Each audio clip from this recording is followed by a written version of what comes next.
शशिवर्णं चतुर्भुजं प्रसन्नवदनं ध्यायेत् सर्वविघ्नोपशान्तये।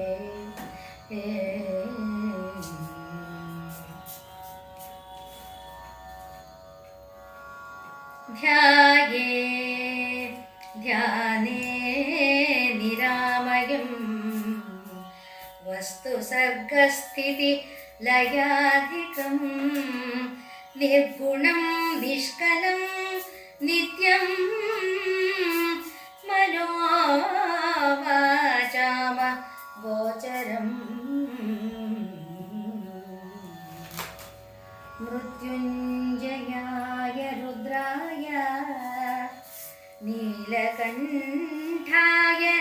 शम्भवे अमृतेशाय शर्वाय महादेवाय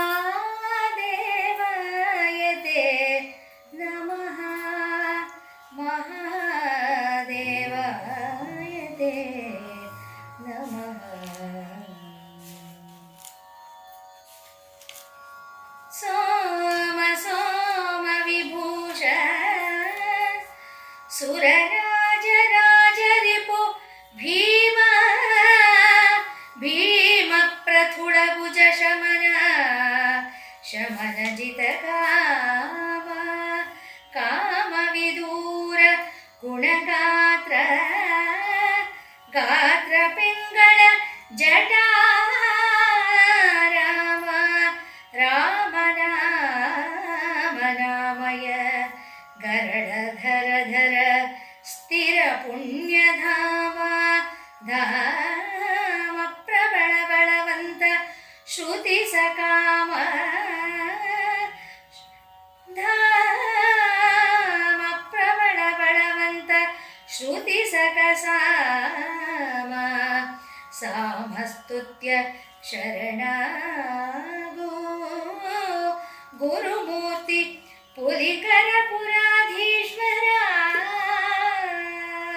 सामस्तुत्य शरणागो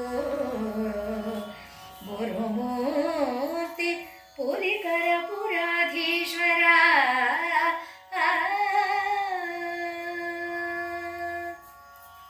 ಈ ದಿನ ನಾವು ರಾಘವಾಂಕರ ಸೋಮೇಶ ಚರಿತೆ ಅನ್ನುವುದರ ತೃತೀಯ ಸ್ಥಳದ 46ನೇ ಪದ್ಯದ ಭಾಗಕ್ಕೆ ಬಂದಿದ್ದೇವೆ. ಇಲ್ಲಿವರೆಗೂ ಕತೆ ಎಷ್ಟಾಗಿದೆ ಅಂದರೆ, ನಮ್ಮ ಕಥಾನಾಯಕನಾದಂಥ ಆದಯ್ಯ ಸೋಮೇಶ್ವರನನ್ನು ತಂದು ಹುಲಿಗೆರೆಯಲ್ಲಿರುವಂಥ ದೇವಾಲಯದಲ್ಲಿ, ಶಿವನ ದೇವಾಲಯದಲ್ಲಿ ಶಿವನನ್ನೇ ನಿಲ್ಲಿಸಬೇಕು ಅನ್ನುವ ಆಗ್ರಹದಿಂದ ಹೊರಟು ವಿಂಧ್ಯಾರಣ್ಯದಲ್ಲಿ ಆಶ್ರಮವನ್ನು ನೋಡಿ ಅಲ್ಲಿ ಪಶುಪತಿ ನಾಥನೇ ಯತೀಶ್ವರನಾಗಿ ಇರತಕ್ಕಂಥ ಒಂದು ಸನ್ನಿವೇಶಕ್ಕೆ ಬಂದು ಅಲ್ಲಿ ಊಟ ಮಾಡುವಂದಾಗ ಊಟ ಮಾಡ್ದಿರ ಅವನ ನಿಲುವನ್ನು ಸ್ಪಷ್ಟಪಡಿಸಿದಾಗ ಮುಂದೆ ಏನಾಗತ್ತೆ ಅವರು ಹೇಳ್ತಾರೆ, ಇಲ್ಲ ಈ ಮನುಷ್ಯ ಶರೀರವನ್ನು ಹೀಗೆಲ್ಲ ನೀನು ಉಪವಾಸ ಬೀಳಿಸಬಾರ್ದು, ಸರಿಯಲ್ಲ ಅಂತ ಏನು ಹೇಳಿದ್ರು ಅವನು ಕೇಳಲ್ಲ. ಕೇಳ್ದಿರ ಏನು ಹೇಳ್ತಿದ್ದಾನೆ ಆದಯ್ಯ ಅನ್ನೋದನ್ನು ಈ ಮುಂದಿನ ಪದ್ಯ ವಿವರಿಸುತ್ತೆ. ಮಾತಿನೊಳು ನೀತಿಯೊಳು ಬುದ್ಧಿಯೊಳು ಸಿದ್ಧಿಯೊಳು ಚಾತುರ್ಯದೊಳು ನಿಧಾನ ವಿಚಾರದೊಳು ಗುಣವ್ರಾತದೊಳು ನಿಷ್ಠೆಯೊಳು ಜೀವದ ಪರಿಚ್ಛೇದದೊಳು ವಿವರಮಂ ಕಾಣದೆ ಆತುರಿಸಿ ಕಾಡುವೆನು ಎನ್ನಂಡಲೆಗೆ ಕಂಟಣಿಸದೆ ಈತನಲ್ಲದೆ ನಿಲುವರಾರು ಎಂದು ಹೊಗಳುತಿಹ ಭೂತೇಶನಂ ಲಜ್ಜೆಗೆಡಿಸಿತ್ತು ಮೆಚ್ಚು ಮುನಿ ನಿಖರದ ವಾಲಗದ ನಡುವೆ ಈತನಲ್ಲದೆ ನಿಲುವರಾರೆಂದು ಹೊಗಳುತಿಹ ಭೂತೇಶನಂ ಲಜ್ಜೆ ಕೆಡಿಸಿತು. ಇಲ್ಲಿ ಮುನಿ ನಿಖರಗಳೆಲ್ಲ ಇದೆ, ಕೂತಿದಾರಲ್ಲ ಗುಂಪು, ಆ ಗುಂಪುಗೆ ಮೆಚ್ಚಾಗುತ್ತೆ. ಮೆಚ್ಚಾಯ್ತು ಅಂದ್ರೆ ಆದಯ್ಯ ಎಷ್ಟು ರೀತಿಯ ವಿಚಾರಕ್ಕೆ ಒಳಪಡಿಸ್ತಾ ಇದ್ದಾನೆ ಪಶುಪತಿನಾಥ. ಪಶುಪತಿ ಯತೀಶ್ವರ, ಈಶ್ವರನೇ ಆ ರೂಪದಲ್ಲಿದ್ದಾನೆ. ಹೇಗೆ ಅವನ್ನ ಕಾಡಿ ಕಾಡಿ ಅಂಟಲಿಸ್ತಾ ಇದ್ದಾನೆ ಅಂದ್ರೆ ಮಾತಲ್ಲಿ ಹೇಳ್ದ, ನೀತಿಯಲ್ಲಿ ಹೇಳ್ದ, ಬುದ್ಧಿಯಲ್ಲಿ ಹೇಳ್ದ, ಸಿದ್ಧಿಯೊಳು ಹೇಳ್ದ, ಚಾತುರ್ಯದೊಳು ಹೇಳ್ದ, ಎಲ್ಲದರಲ್ಲೂ ನಿಧಾನ ಅಂದ್ರೆ ಭಕ್ತಿಧನವನ್ನು ಇಟ್ಕೊಂಡವರು ನಿಧಾನಿಗಳು.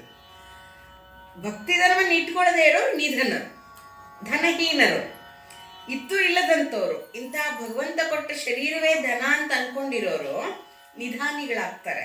ಯಾಕೆ ಅಂದ್ರೆ ಅವ್ರಿಗೆ ಭಗವಂತ ಮನಸ್ಸಲ್ಲಿ ಇದ್ದಾನೆ ಅನ್ನೋದು ಗೊತ್ತಿರುತ್ತೆ. ಇಲ್ಲದೆ ಇದ್ರೆ ಶರೀರ ಇದ್ದು ಇಲ್ಲದಂಗೆ ಇರ್ತಾರೆ. ಬರೀ ಲೌಕಿಕದ ಆಸೆ ಆತುರಗಳಿಗೆ ಶರೀರವನ್ನು ಈಡು ಮಾಡ್ಕೊಳ್ತಾರೆ, ಗುರಿ ಮಾಡಿಕೊಂಡು ಶರೀರವನ್ನ ದಣಿಸ್ಬಿಡ್ತಾರೆ. ಏನೂ ಇಲ್ಲ, ಬರೀ ಭೋಗಭಾಗ್ಯಗಳಷ್ಟೇ, ಅದಕ್ಕೆ ಈ ಶರೀರ ಹುಟ್ಟಿರೋದು ಅನ್ನುವಂತೆ. ಭಕ್ತಿ ಇಲ್ಲದೆ ಇರೋರು ನಿಧನರು, ಅಂದ್ರೆ ಇದ್ದು ಇಲ್ಲದ ಹಾಗಿರೋರು, ಇಲ್ದೇನೋ ಇರುವಂಥವರು ನಿಧಾನಿಗಳು ಅನ್ನೋ ಮಾತನ್ನ ಈ ಪದ್ಯ ಹೇಳುತ್ತೆ. ಗುಣವ್ರಾತದಳು ಅಂಥ ಗುಣವಂತನನ್ನ, ನಿಷ್ಠೆಯಲ್ಲಿ ಅಚಲನಾಗಿರತಕ್ಕಂಥ, ಜೀವದ ದೃಢ ನಿರ್ಧಾರಗಳಲ್ಲಿ ವ್ಯತ್ಯಾಸವೇ ಕಾಣದೇ ಇರುವಂಥ ಈ ಆದಯ್ಯನ ನಾನು ಹೇಗೆ ಕಾಡಿದ್ರು ಕುಗ್ತಾನೆ ಇಲ್ಲ, ಕಂಟಣಿಸೋದಿಲ್ಲ. ಈತ ಕಂಟಣಿಸಲೇ ಇಲ್ಲ ಅಂದ್ರೆ ಕುಗ್ಲೇ ಇಲ್ಲ. ಅಯ್ಯೋ ಇವ್ರು ಹೇಳೋದು ಸರಿ ಅನ್ಕೊಂಡು ಬದಲಾಯಿಸ್ಕೊಂಡ್ಬಿಡ್ಲಿಲ್ಲ. ತನ್ನ ಮನಸ್ಸಿಗೆ ದೃಢವಾಗಿ ಇದು ಸತ್ಯ ಅಂತ ತಿಳಿಯುವವರೆಗೂ ಸತ್ಯವಂತರು ತಮ್ಮ ಸತ್ಯದ ದಾರಿಯನ್ನ ಬದಲಿಸಲ್ಲ. ಅವ್ರಿಗೆ ಗೊತ್ತಾಗಬೇಕು, ಓ ಇದು ತಪ್ಪು ಅಂತ ಅವರ ಮನದಾಳದ ದೈವ ಹೇಳಿದ್ರೆ ಒಪ್ಪೋದು. ಇವನನ್ನ ನಾನು ಕಾಡಿಸ್ತಾ ಇದ್ದೀನಿ, ಹೇಳ್ತಾ ಇದ್ದೀನಿ, ಎಂತೆಂಥದನ್ನ ಮಾತು ಹೇಳಿ ಇವನನ್ನ ಊಟ ಮಾಡೋ ಹಾಗೆ ಮಾಡೋಕ್ಕಾಗಲಿಲ್ಲ ನನಗೆ ಅಂತ ಮುನಿಗಳೆಲ್ಲ ಹೊಗಳ್ತಾ ಇದ್ರೆ ಶಿವನಿಗೆ ಲಜ್ಜೆ ಆಯ್ತಂತೆ. ಅಯ್ಯೋ ನಾ ತುಂಬ ಕಾಡಿಸ್ಬಿಟ್ನ ಇವನ್ನ ಅಂತ ಹೇಳಿ. ಆದ್ರೂ ಮುನಿಗಳ ಮಾತಿಗೆ ಶಿವ ಒಪ್ಪಕ್ಕೆ ಸಾಧ್ಯವೇ? ಅವನನ್ನ ಹರದ ಪಿರಿದು ನೋಡುವ ಅಂತ ಹೇಳ್ತಾರಲ್ಲ ಬಸವಣ್ಣವರು. ಭಿಕ್ಷೆ ಬೇಡಿಸಿ ನೋಡ್ತಾನೆ, ಕೊಟ್ಟು ನೋಡ್ತಾನೆ, ಸಿರಿ ಸಂಪದ ಕೊಟ್ಟು ನೋಡ್ತಾನೆ, ನೀ ಹೇಗಿದ್ಯಾ ಅನ್ನೋದನ್ನ ಹಿಂಜಿ ನೋಡುವಂತೆ ನೋಡ್ಬೇಕಲ್ಲ ಶಿವ. ಇವ್ರು ಮೆಚ್ಕೊಂಡ್ರು ಅಂತ ಒಪ್ಕೊಂಡ್ಬಿಡಕ್ಕಾಗಲ್ವಲ್ಲ. ಮುಂದಿನ ಮಾತು ಅವನಲ್ಲಿ ಏನ್ ಪರಿವರ್ತನೆ ಆಗಕ್ಕೆ ಶುರು ಆಗ್ಬಿಟ್ಟಿದೆ ನೋಡಿ. ಶಿವನಲ್ಲಿ ಏನ್ ಪರಿವರ್ತನೆ ಆಗುತ್ತೆ ಅನ್ನೋದು ಮುಂದಿನ ಪದ್ಯ ತುಂಬಾ ಚೆನ್ನಾಗಿ ಹೇಳುತ್ತೆ, ಕೇಳಿ. ಕವಿವ ಮೆಚ್ಚಿನ ಕೂಡೆ ಗಂಗೆ ಮೊಳೆ ಜಟಾನಿವಹಮಂ ಕವಿವ ಇಂದು ಮೊಳೆ ಮುಸುಕಂ ನಿಕ್ಕುವ ಲಲಾಟಾಕ್ಷಿ ಮೊಳೆ ಭಸಿತ ಬಿಡುವ ಮೃ 5 ಮುಖ ಮೊಳೆಗೆ ತಲೆವಾಗುವ ವಿವಿಧ ಭುಜಲತೆ ಮೊಳೆ ಒತ್ತಿ ತುರುಗುವ ಮುಂಡನ ನವಿತ ವಿಧಾನ ಮೊಳೆಯ ಮೈಯಂ ಹೊದೆದು ಕೊಡುತ್ತಿರ್ಪ ನೇಮದಿಂದೆ ಮುಚ್ಚಿದಂ ಶಿವನು ಆದೊಡಂ ಠಕ್ಕು ಸತ್ಯದಗಿದಿರಲಿ ನಿಲ್ಲದು. ಪರಶಿವನಿಗೂ ಅತ್ಯಂತ ಸಂತೋಷ ಆಗಿದೆ. ಆ ಮೆಚ್ಚು ಅವನ ಈ ಮಾನವ ರೂಪದ ಮೈಯಿಂದ ನಿಜ ರೂಪ ಹೊರಬರಲು ಹವಣಿಸ್ತಾ ಇದೆ. ಗಂಗೆ ಜಟಾಜೂಟದಿಂದ ಉಕ್ಕಿ ಬರಲು ಹವಣಿಸ್ತಾ ಇರೋದು ಅರಿವಾಗ್ತಾ ಇದೆ. ಅವಳನ್ನ ಅದಿಮಿ ಕೂರಿಸಿದಾನೆ ಶಿವ. ಹೊರಗೆ ಬರಬೇಡ ಸುಮ್ಮನಿರು ಅಂತ ಹೇಳಿ. ಜಟೆಗಳ ಇದರಿಂದ ಮಧ್ಯದಿಂದ ಚಂದ್ರ ಹೊರಗೆ ಬರೋಕ್ಕೆ ಇಣುಕು ನೋಡ್ತಾ ಇದ್ದಾನೆ. ಇಣಕ್ ಬೇಡ ಅಂತ ಜಟೆಯನ್ನ ಸೋರ್ಕೋತಾ ಇದ್ದಾನೆ ಸ್ವಾಮಿ. ಮುಸುಂಕ ನಿಕ್ಕುವ ಲಲಾಟಾಕ್ಷಿ ವಿಭೂತಿಯನ್ನ ಧರಿಸ್ಬಿಟ್ಟು ಕಣ್ಮುಚ್ಕೊಂಡಿರುವಂತ ಹಣೆಗಣ್ಣಿಗೆ ಆಜ್ಞೆ ಮಾಡಿದಾನಲ್ಲ ಶಿವ. ಅದು ಹರ್ಷ ತಡಿಲಾರದೆ ಕಣ್ಣು ಬಿಡಕ್ಕೆ ಹವಣಿಸ್ತಾ ಇದೆಯಂತೆ. ಹಣೆಯ ಮೇಲೆ ಅಲ್ಲಿ ಅವನಿಗೆ ಆ ತವಕ ಕಾಣಿಸ್ತಾ ಇದೆ, ಆ ತ್ರಿನಯನದ್ದು. ಭಸಿತವಿಡುವ ಭಸ್ಮರಾಗಂಗಳಲ್ಲಿ ಮುಳುಗು ಹೋಗುವಂಥ 5 ಮುಖ ಇದೆಯಲ್ಲ, ಪಂಚಾನನ ಸ್ವಾಮಿ ಇದನ್ನಲ್ಲ, ಸದ್ಯೋಜಾತ, ಈಶಾನ ಅದೆಲ್ಲ ಇದಲ್ಲ, ಅದೆಲ್ಲ ಒಂದು ಮುಖದಿಂದ 5 ಮುಖವಾಗುವಂಥ ಸ್ವರೂಪಕ್ಕೆ ತವಕಗೊಳ್ತಾ ಇದೆಯಂತೆ. ಆ ಕತ್ತಿನ ಭಾಗಗಳು ಹೊರಬರಕ್ಕೆ 5 ಮುಖಗಳು ಬಂದ್ರೆ ವಿವಿಧ ಭುಜಲತೆಗಳು, ಅಂದ್ರೆ ಅವನ ಭುಜದಲ್ಲಿ ಆಡ್ತಾ ಇತ್ತಲ್ಲ ನಾಗರಗಳು, ಅದು ಎಡೆಯೆಲ್ಲ ಮುಚ್ಕೊಂಡು ತಮಣೆಯಾಗಿದ್ವಂತೆ. ಈಗೆಲ್ಲ ಖುಷಿಯಲ್ಲಿ ತಲೆ ಎತ್ತಕ್ಕೆ ಹೋಗ್ತಾ ಇದ್ದಾವಂತೆ. ತುರುಗುವ ಮಂಡವಿತಾನ, ಅವನ ದೇಹ ಶೃಂಗಾರ ಇದೆಯಲ್ಲ, ರುದ್ರಾಕ್ಷಿ ಅದೆಲ್ಲ ಹಾಕ್ಕೊಂಡಿದ್ನಲ್ಲ, ಅದೆಲ್ಲವೂ ಹೊಸ ರೀತಿಯಲ್ಲಿ ಉಕ್ಕು ಬರಬೇಕು ಅನ್ನತ್ತ ತವಕ ಮಾಡ್ತಾ ಇದ್ರೆ, ಆ ಮೈಗೆ ಉತ್ತರೀಯವನ್ನ ಬಿಗಿಯಾಗಿ ಹೊದ್ದುಕೊಳ್ಳುವ ನೆವದಲ್ಲಿ ಅದೆಲ್ಲ ಮರೆ ಮಾಡ್ಕೊಳ್ತಾ ಇದ್ದಾನೆ ಶಿವ. ಅಂದ್ರೆ ನನ್ನ ಒಳರೂಪು ಹೊರ ರೂಪದಲ್ಲಿ ವ್ಯಕ್ತವಾಗಬಾರದು, ಅದು ಅವ್ಯಕ್ತವಾಗೇ ಇರಬೇಕು, ಇದು ಸಮಯವಲ್ಲ, ಆದಯ್ಯಂಗೆ ನಾನು ಒಳರೂಪವನ್ನು ತೋರಿಸಬಾರದು ಅಂತ ಶಿವ ನಿರ್ಧಾರ ಮಾಡ್ಕೊಂಡಿದ್ದಾನೆ. ಆದರೂ ಅವನಿಗೆ ಸಂತೋಷ ತಡೆಯಕ್ಕಾಗ್ತಿಲ್ಲ. ಯಾವ ರೀತಿ ಪೀಡಿಸಿದ್ರು ಇಲ್ಲ, ನಾನು ಸೌರಾಷ್ಟ್ರದ ಸೋಮಯ್ಯನನ್ನು ಕರ್ಕೊಂಡು ಹೋಗೋವರೆಗೂ ಊಟ ಮಾಡಲ್ಲ, ಶರೀರ ಬಿದ್ದು ಹೋದರೆ ಹೋಗಲಿ, ಇದೇನು ಮಹಾಶರೀರ, ಕೊಳಕು ಮಡಕೆ, ಅಮೇಧ್ಯದ ಮಡಕೆ ಅಂತ ಹೇಳ್ತಾ ಇದ್ದಾನಲ್ಲ ಅಂತ ಹೇಳಿ ಮಾಡಿದ್ರು ಸುಳ್ಳು ತುಂಬ ಹೊತ್ತು ನಿಲ್ಲಲ್ಲ ಅನ್ನೋ ಮಾತನ್ನ ಇಲ್ಲಿ ರಾಘವಾಂಕರು ಹೇಳ್ತಾ ಇದ್ದಾರೆ. ಇಂದು ಎನ್ನ ಬುದ್ಧಿಗಳು ಕೊಳ್ಳವು, ಇಂತಿಲ್ಲಿಂದೆ ಮುಂದೆ ಇವಂ ನಡೆವಾಗಣ ಉಳ್ಳ ಸತ್ವಂಗಳಂ ಕುಂದಿಸಿ ಕರಂ ಧಾತುಗೆಡಿಸಿ ತಂದು ಉಣಲೀವೆನೋ ಅದನಲ್ಲದೆ ಇರಲಿ ಈತನ ಹಿಂದುಗೊಂಡೇ ಹೋಗೆನೋ ಅಡುಪಿದೊಡೆ ಹೋಗೆ ನಾನೆಂದು ನೆನೆಯುತ್ತಿರಲು ರವಿ ಗಗನಮಂ ಸುತ್ತಿ ಬಂದು ಬಳಲಿದ ಹಯದ ನೀರ್ಗುಡಿಸಲ್ ಇಳಿವಂತೆ ಇಳಿದನು ಪಡುವಣ ಕಡಲೋಡು ಇಳಿದನು ರವಿ. ಶಿವನ ಮನಸ್ಸನ್ನ ಇಲ್ಲಿ ರಾಘವಾಂಕರು ಪ್ರೇಕ್ಷಕರಿಗೆ ಉಣಬಡಿಸ್ತಾ ಇದ್ದಾರೆ. ಇವನನ್ನ ಎಷ್ಟು ಹೇಳಿದ್ರು ನನ್ನ ಬುದ್ಧಿಯೇ ಆಗಲಿ, ನನ್ನ ಬುದ್ಧಿ ಮಾತುಗಳಿಂದ ಇವನ ಮನಸ್ಸನ್ನಾಗಲಿ ಬುದ್ಧಿಯನ್ನಾಗಲಿ ಕೊಳ್ಳಲಾಗಲಿಲ್ಲ, ಅವನ್ನ ಬದಲಾಯಿಸಕ್ಕಾಗಲಿಲ್ಲ ನನಗೆ. ಈಗ ನಾನು ಏನು ಮಾಡ್ತೀನಿ ಅಂದರೆ, ಇವನಿಗೆ ಶಕ್ತಿ ಇದೆ, ಇನ್ನು ಶಿವಧ್ಯಾನದ ಶಕ್ತಿ ಇದೆಯಲ್ಲ ಅದನ್ನು ಕುಂದಿಸ್ತೀನಿ, ಧೃತಿಗೆಡಿಸ್ತೀನಿ, ಧಾತುಗಳನ್ನು, ಅವನ ಸಪ್ತ ಧಾತುಗಳಿದೆಯಲ್ಲ ಅಂದರೆ ಶಾರೀರಿಕವಾದಂಥದ್ದನ್ನು ಸುಸ್ತು ಮಾಡಿಸ್ತೀನಿ. ಅವನಿಗೆ ಯಾವ ಮಾನಸಿಕ ಬಲದಿಂದ ಇದೆಲ್ಲವೂ ಪಟುತ್ವವಾಗಿದೆಯೋ ಆ ಪಟುತ್ವನೇ ಇಂಗಿಸ್ಬಿಡ್ತೀನಿ ನಾನು. ಇಂಗಿಸ್ಬಿಟ್ಟು ಊಟಕ್ಕೆ ಕೊಡ್ತೀನಿ. ಅಂದರೆ ಇನ್ನೇನು ಸುಸ್ತಾಗಿ ಬಿದ್ದು ಹೋಗಿ ಪ್ರಾಣ ಹೋಗುತ್ತೆ ಅನ್ನೋ ಸ್ಥಿತಿಯಲ್ಲಿ ಏನಾದರೂ ತಿಂತಾನೇನೋ ನೋಡ್ತೀನಿ. ಆವಾಗ ಅವನು ಬೇಡ ಅಂತ ಹೇಳಿದ್ರೆ ಇವನು ಹಿಂದೆ ಹೋಗ್ತೀನಿ. ಆವಾಗ ಅವನೇನಾದ್ರು ಊಟ ಮಾಡಿಬಿಟ್ಟು ಬದುಕುಳಿದ್ರೆ ಸಾಕು ಅನ್ನೋ ಥರ ಅವನೇನಾದ್ರು ತಿಂದುಬಿಟ್ರೆ ನಾನು ಹೋಗಲ್ಲ, ಹಿಂದೆ ಹೋಗೋದೇ ಇಲ್ಲ ನಾನು ಅಂತ ಶಿವ ಆಲೋಚನೆ ಮಾಡ್ತಾ ಇದ್ದಾನೆ. ಈ ಸೂರ್ಯ ಏನು ಮಾಡಿದ ಅಂದರೆ, ಗಗನವೆಲ್ಲ ಸುತ್ತಾಗಿದೆ, ಬೆಳಗ್ಗೆ ಎಲ್ಲ ಕುದುರೆಗಳು, ಅವನ ರಥದ ಕುದುರೆಗಳಿಗೆ ಬಾಯಾರಿಕೆ ಆಗಿದೆ ಅಂತ ಅನ್ನಿಸ್ತಿದೆ. ಆ ಪಾಟಿ ಉರಿದು ಸುಟ್ಟಿದ್ದಾನೆ, ಇಡೀ ಪ್ರಪಂಚವನ್ನು ದಹಿಸ್ತಾ ಇದ್ದಾನೆ. ಅವುಗಳಿಗೂ ಪಾಪ ಆಯಾಸ ಆಗಿದೆ ಅನ್ನೋ ಹಾಗೆ ಪಶ್ಚಿಮ ಸಮುದ್ರದಲ್ಲಿ ನೀರು ಕುಡಿಲಿ ಅನ್ನೋ ಹಾಗೆ ತಾನು ಮುಳುಗಿ ಕುದುರೆಗಳಿಗೆ ನೀರು ಕುಡಿಸುವಂಥ ಉಪಮಾನವನ್ನು ಕೊಟ್ಟಿದ್ದಾನೆ ಇಲ್ಲಿ. ಅಂದರೆ ಸೂರ್ಯನ ಕುದುರೆಗಳು ನೀರು ಕುಡಿಯಕ್ಕೆ ಇಳಿದ್ವು, ಸೂರ್ಯ ಜಗತ್ತಿನ ಮತ್ತೊಂದೆಡೆ ಬೆಳಗಕ್ಕೆ ಹೋಗ್ತಾ ಇದ್ದಾನೆ ಅನ್ನೋದು ನಮ್ಗೆ ಈಗ ಗೊತ್ತಾಗಿದೆ, ಆಗ ಗೊತ್ತಿರಲಿಲ್ಲ. ಎಲ್ಲೋ ಸೂರ್ಯ ಅವನ ಮನೆಗೆ ಹೋಗ್ತಾನೆ ಅಂತ ಅನ್ಕೊಂಡಿದ್ದಂಥ ಕಾಲ ಅದು. ಕುದುರೆಗಳನ್ನ ನೀರು ಕುಡಿಸ್ಕೊಂಡು ಹೋಗ್ತಿದ್ದಾನೆ ಸೂರ್ಯ ಅಂತ. ಮುಂದಿನ ಪದ್ಯವನ್ನ ನೋಡಿ. ದಿನಪನಿಳಿದ ಅವಸಾನದೊಳು ತಪೋವನದ ಯತಿ ಜನವೋ ಅರ್ಘ್ಯವೆತ್ತಿ ಸಂಧ್ಯಾ ವಂದನೆ ಮಾಡುವ ಅನಿತಕ್ಕೆ ಮೆರೆವ ಆದಿಮಯ್ಯನ ಯಶೋಲತೆಯ ಬೀಜ ಉದಗಿಸುವಂದದೆ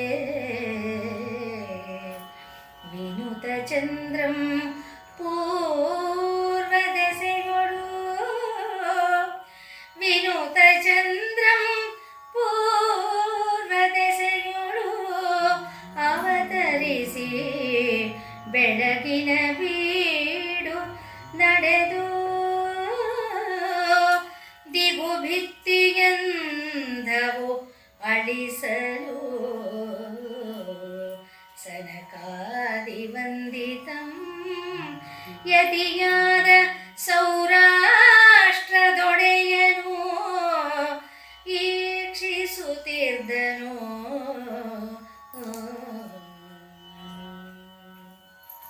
ಇದೊಂದು ಕವಿ ಸಮಯ.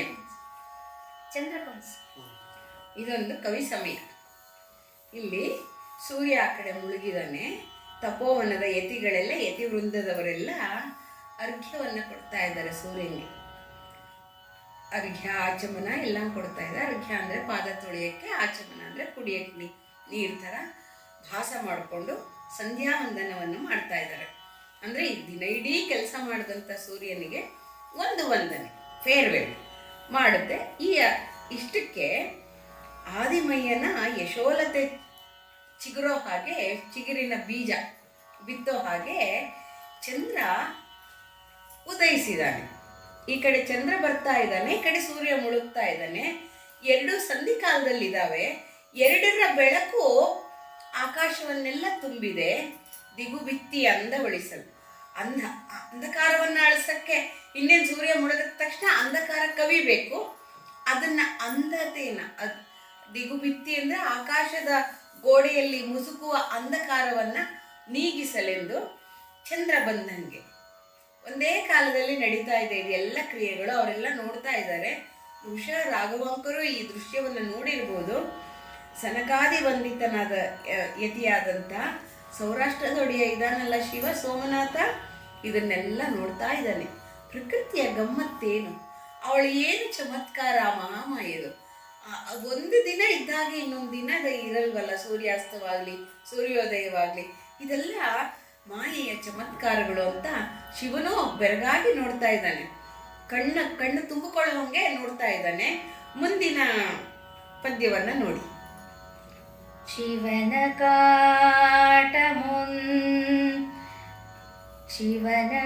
ಕಾಟಮುಮನ್ ಆದಯ್ಯನು ಏಕಾಗ್ರಚಿತ್ತವನು ನೋಡುವೆನೆಂದು ಬಪ್ಪಂತೆ ಪೂರ್ವದಿ ಭುವಿವರಮಂ ಬಗೆದು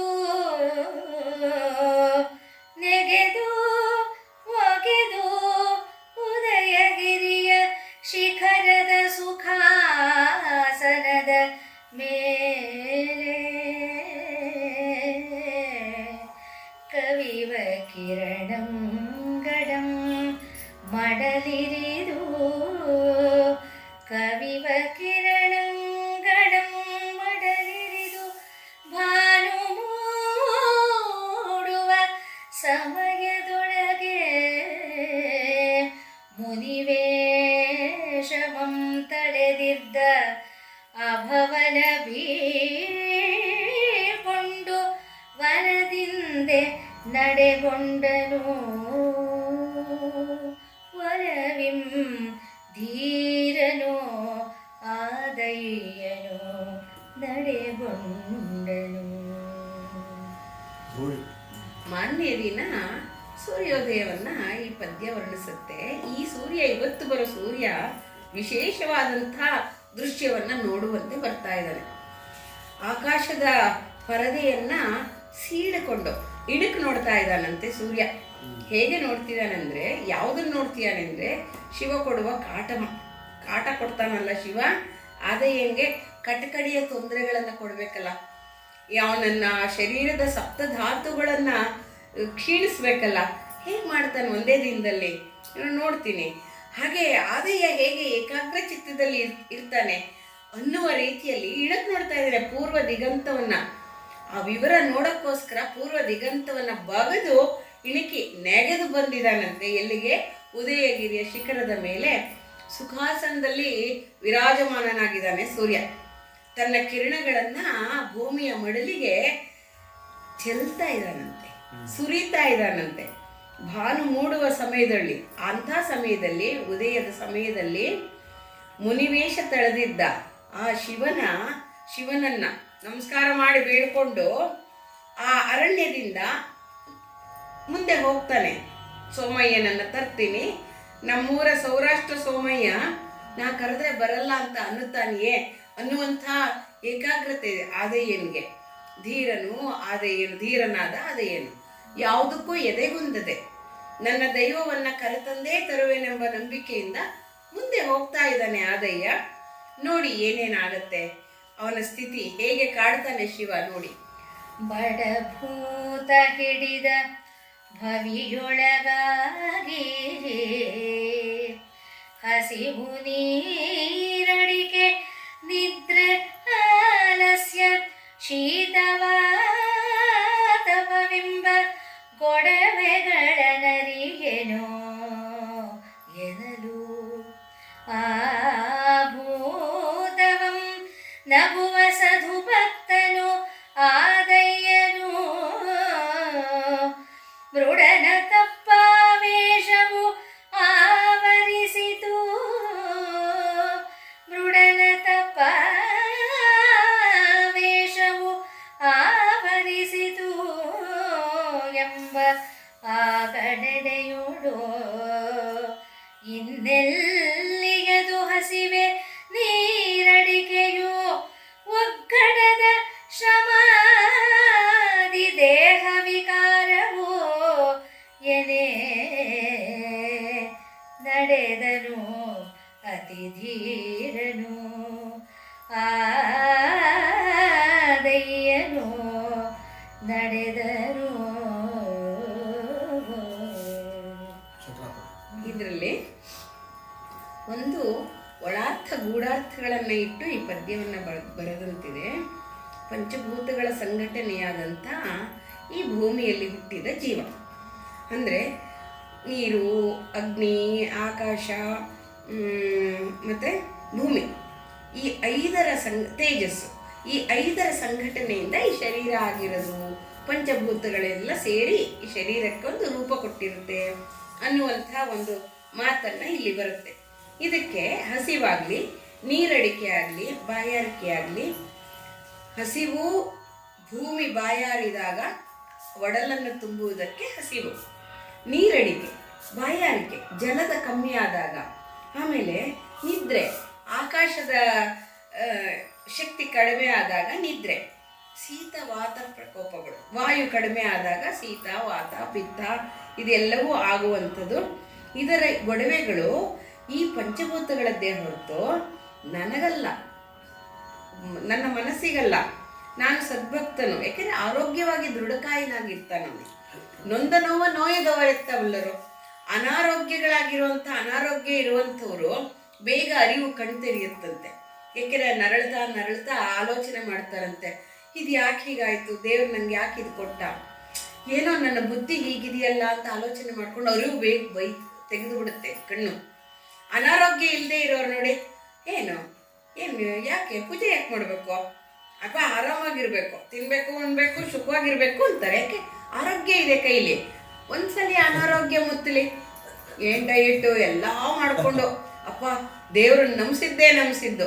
ಯಾಕೆಂದ್ರೆ ಆ ಡಯಟ್ ಮಾಡ್ಬೇಕಾದ್ರೂ ಒಂದು ಪರ್ಮಿಷನ್ ಇರಬೇಕು. ಡಾಕ್ಟ್ರ್ ಕೊಟ್ಟು ಔಷಧಿ ಕೆಲಸ ಮಾಡ್ಬೇಕಾದ್ರೆ ಭಗವಂತನ ಕೃಪೆ ಇರಬೇಕು ಅಂತ ಚೆನ್ನಾಗಿ ಗೊತ್ತಾಗ್ಬಿಟ್ಟಿರುತ್ತೆ. ಇಲ್ಲ ಕೊಟ್ಟು ಔಷಧಿಯೇ ವಿಪರೀತಾರ್ಥ ಮಾಡಿ ಶರೀರವನ್ನು ನಲಗಿಸ್ಬಿಡುತ್ತೆ. ಸದ್ಭಕ್ತನಾದ ಆದಯ್ಯಂಗೆ ಆರೋಗ್ಯ ಪ್ರಧಾನವಾಗಿತ್ತು. ಗಣಾಧೀಶ್ವರನಾಗಿದ್ದರಿಂದ ಪಾಪದ ಲವಲೇಶವು ಅವನ ಬುದ್ಧಿಯಲ್ಲಿ ಇರದೇ ಇರೋದ್ರಿಂದ ಆರೋಗ್ಯವಿತ್ತು. ಈಗ ಅದು ಕುಂದುತ್ತಾ ಇರುತ್ತೆ. ಕುಂದ ಅಂತ ಕಾಲ ಬಂದಿದೆ. ಶಿವ ಕುಂದಿಸ್ತಾನೆ, ಅವನು ಕುಂದಲ್ಲ, ಅವನ ಪಾಪ ಕುಂದಲ್ಲ. ಅವನಿಗೆ ಅವನೇನು ತಪ್ಪೇ ಇಲ್ದಿದ್ರು ಪರೀಕ್ಷೆಗೋಸ್ಕರ ಕುಂದಾಗತ್ತೀಗ. ಸದ್ಭಕ್ತನಾದಯ್ಯನು ಶಿವನ ತಪಾವೇಶ, ಶಿವನ ಮೇಲೆ ತಪಾವೇಶ.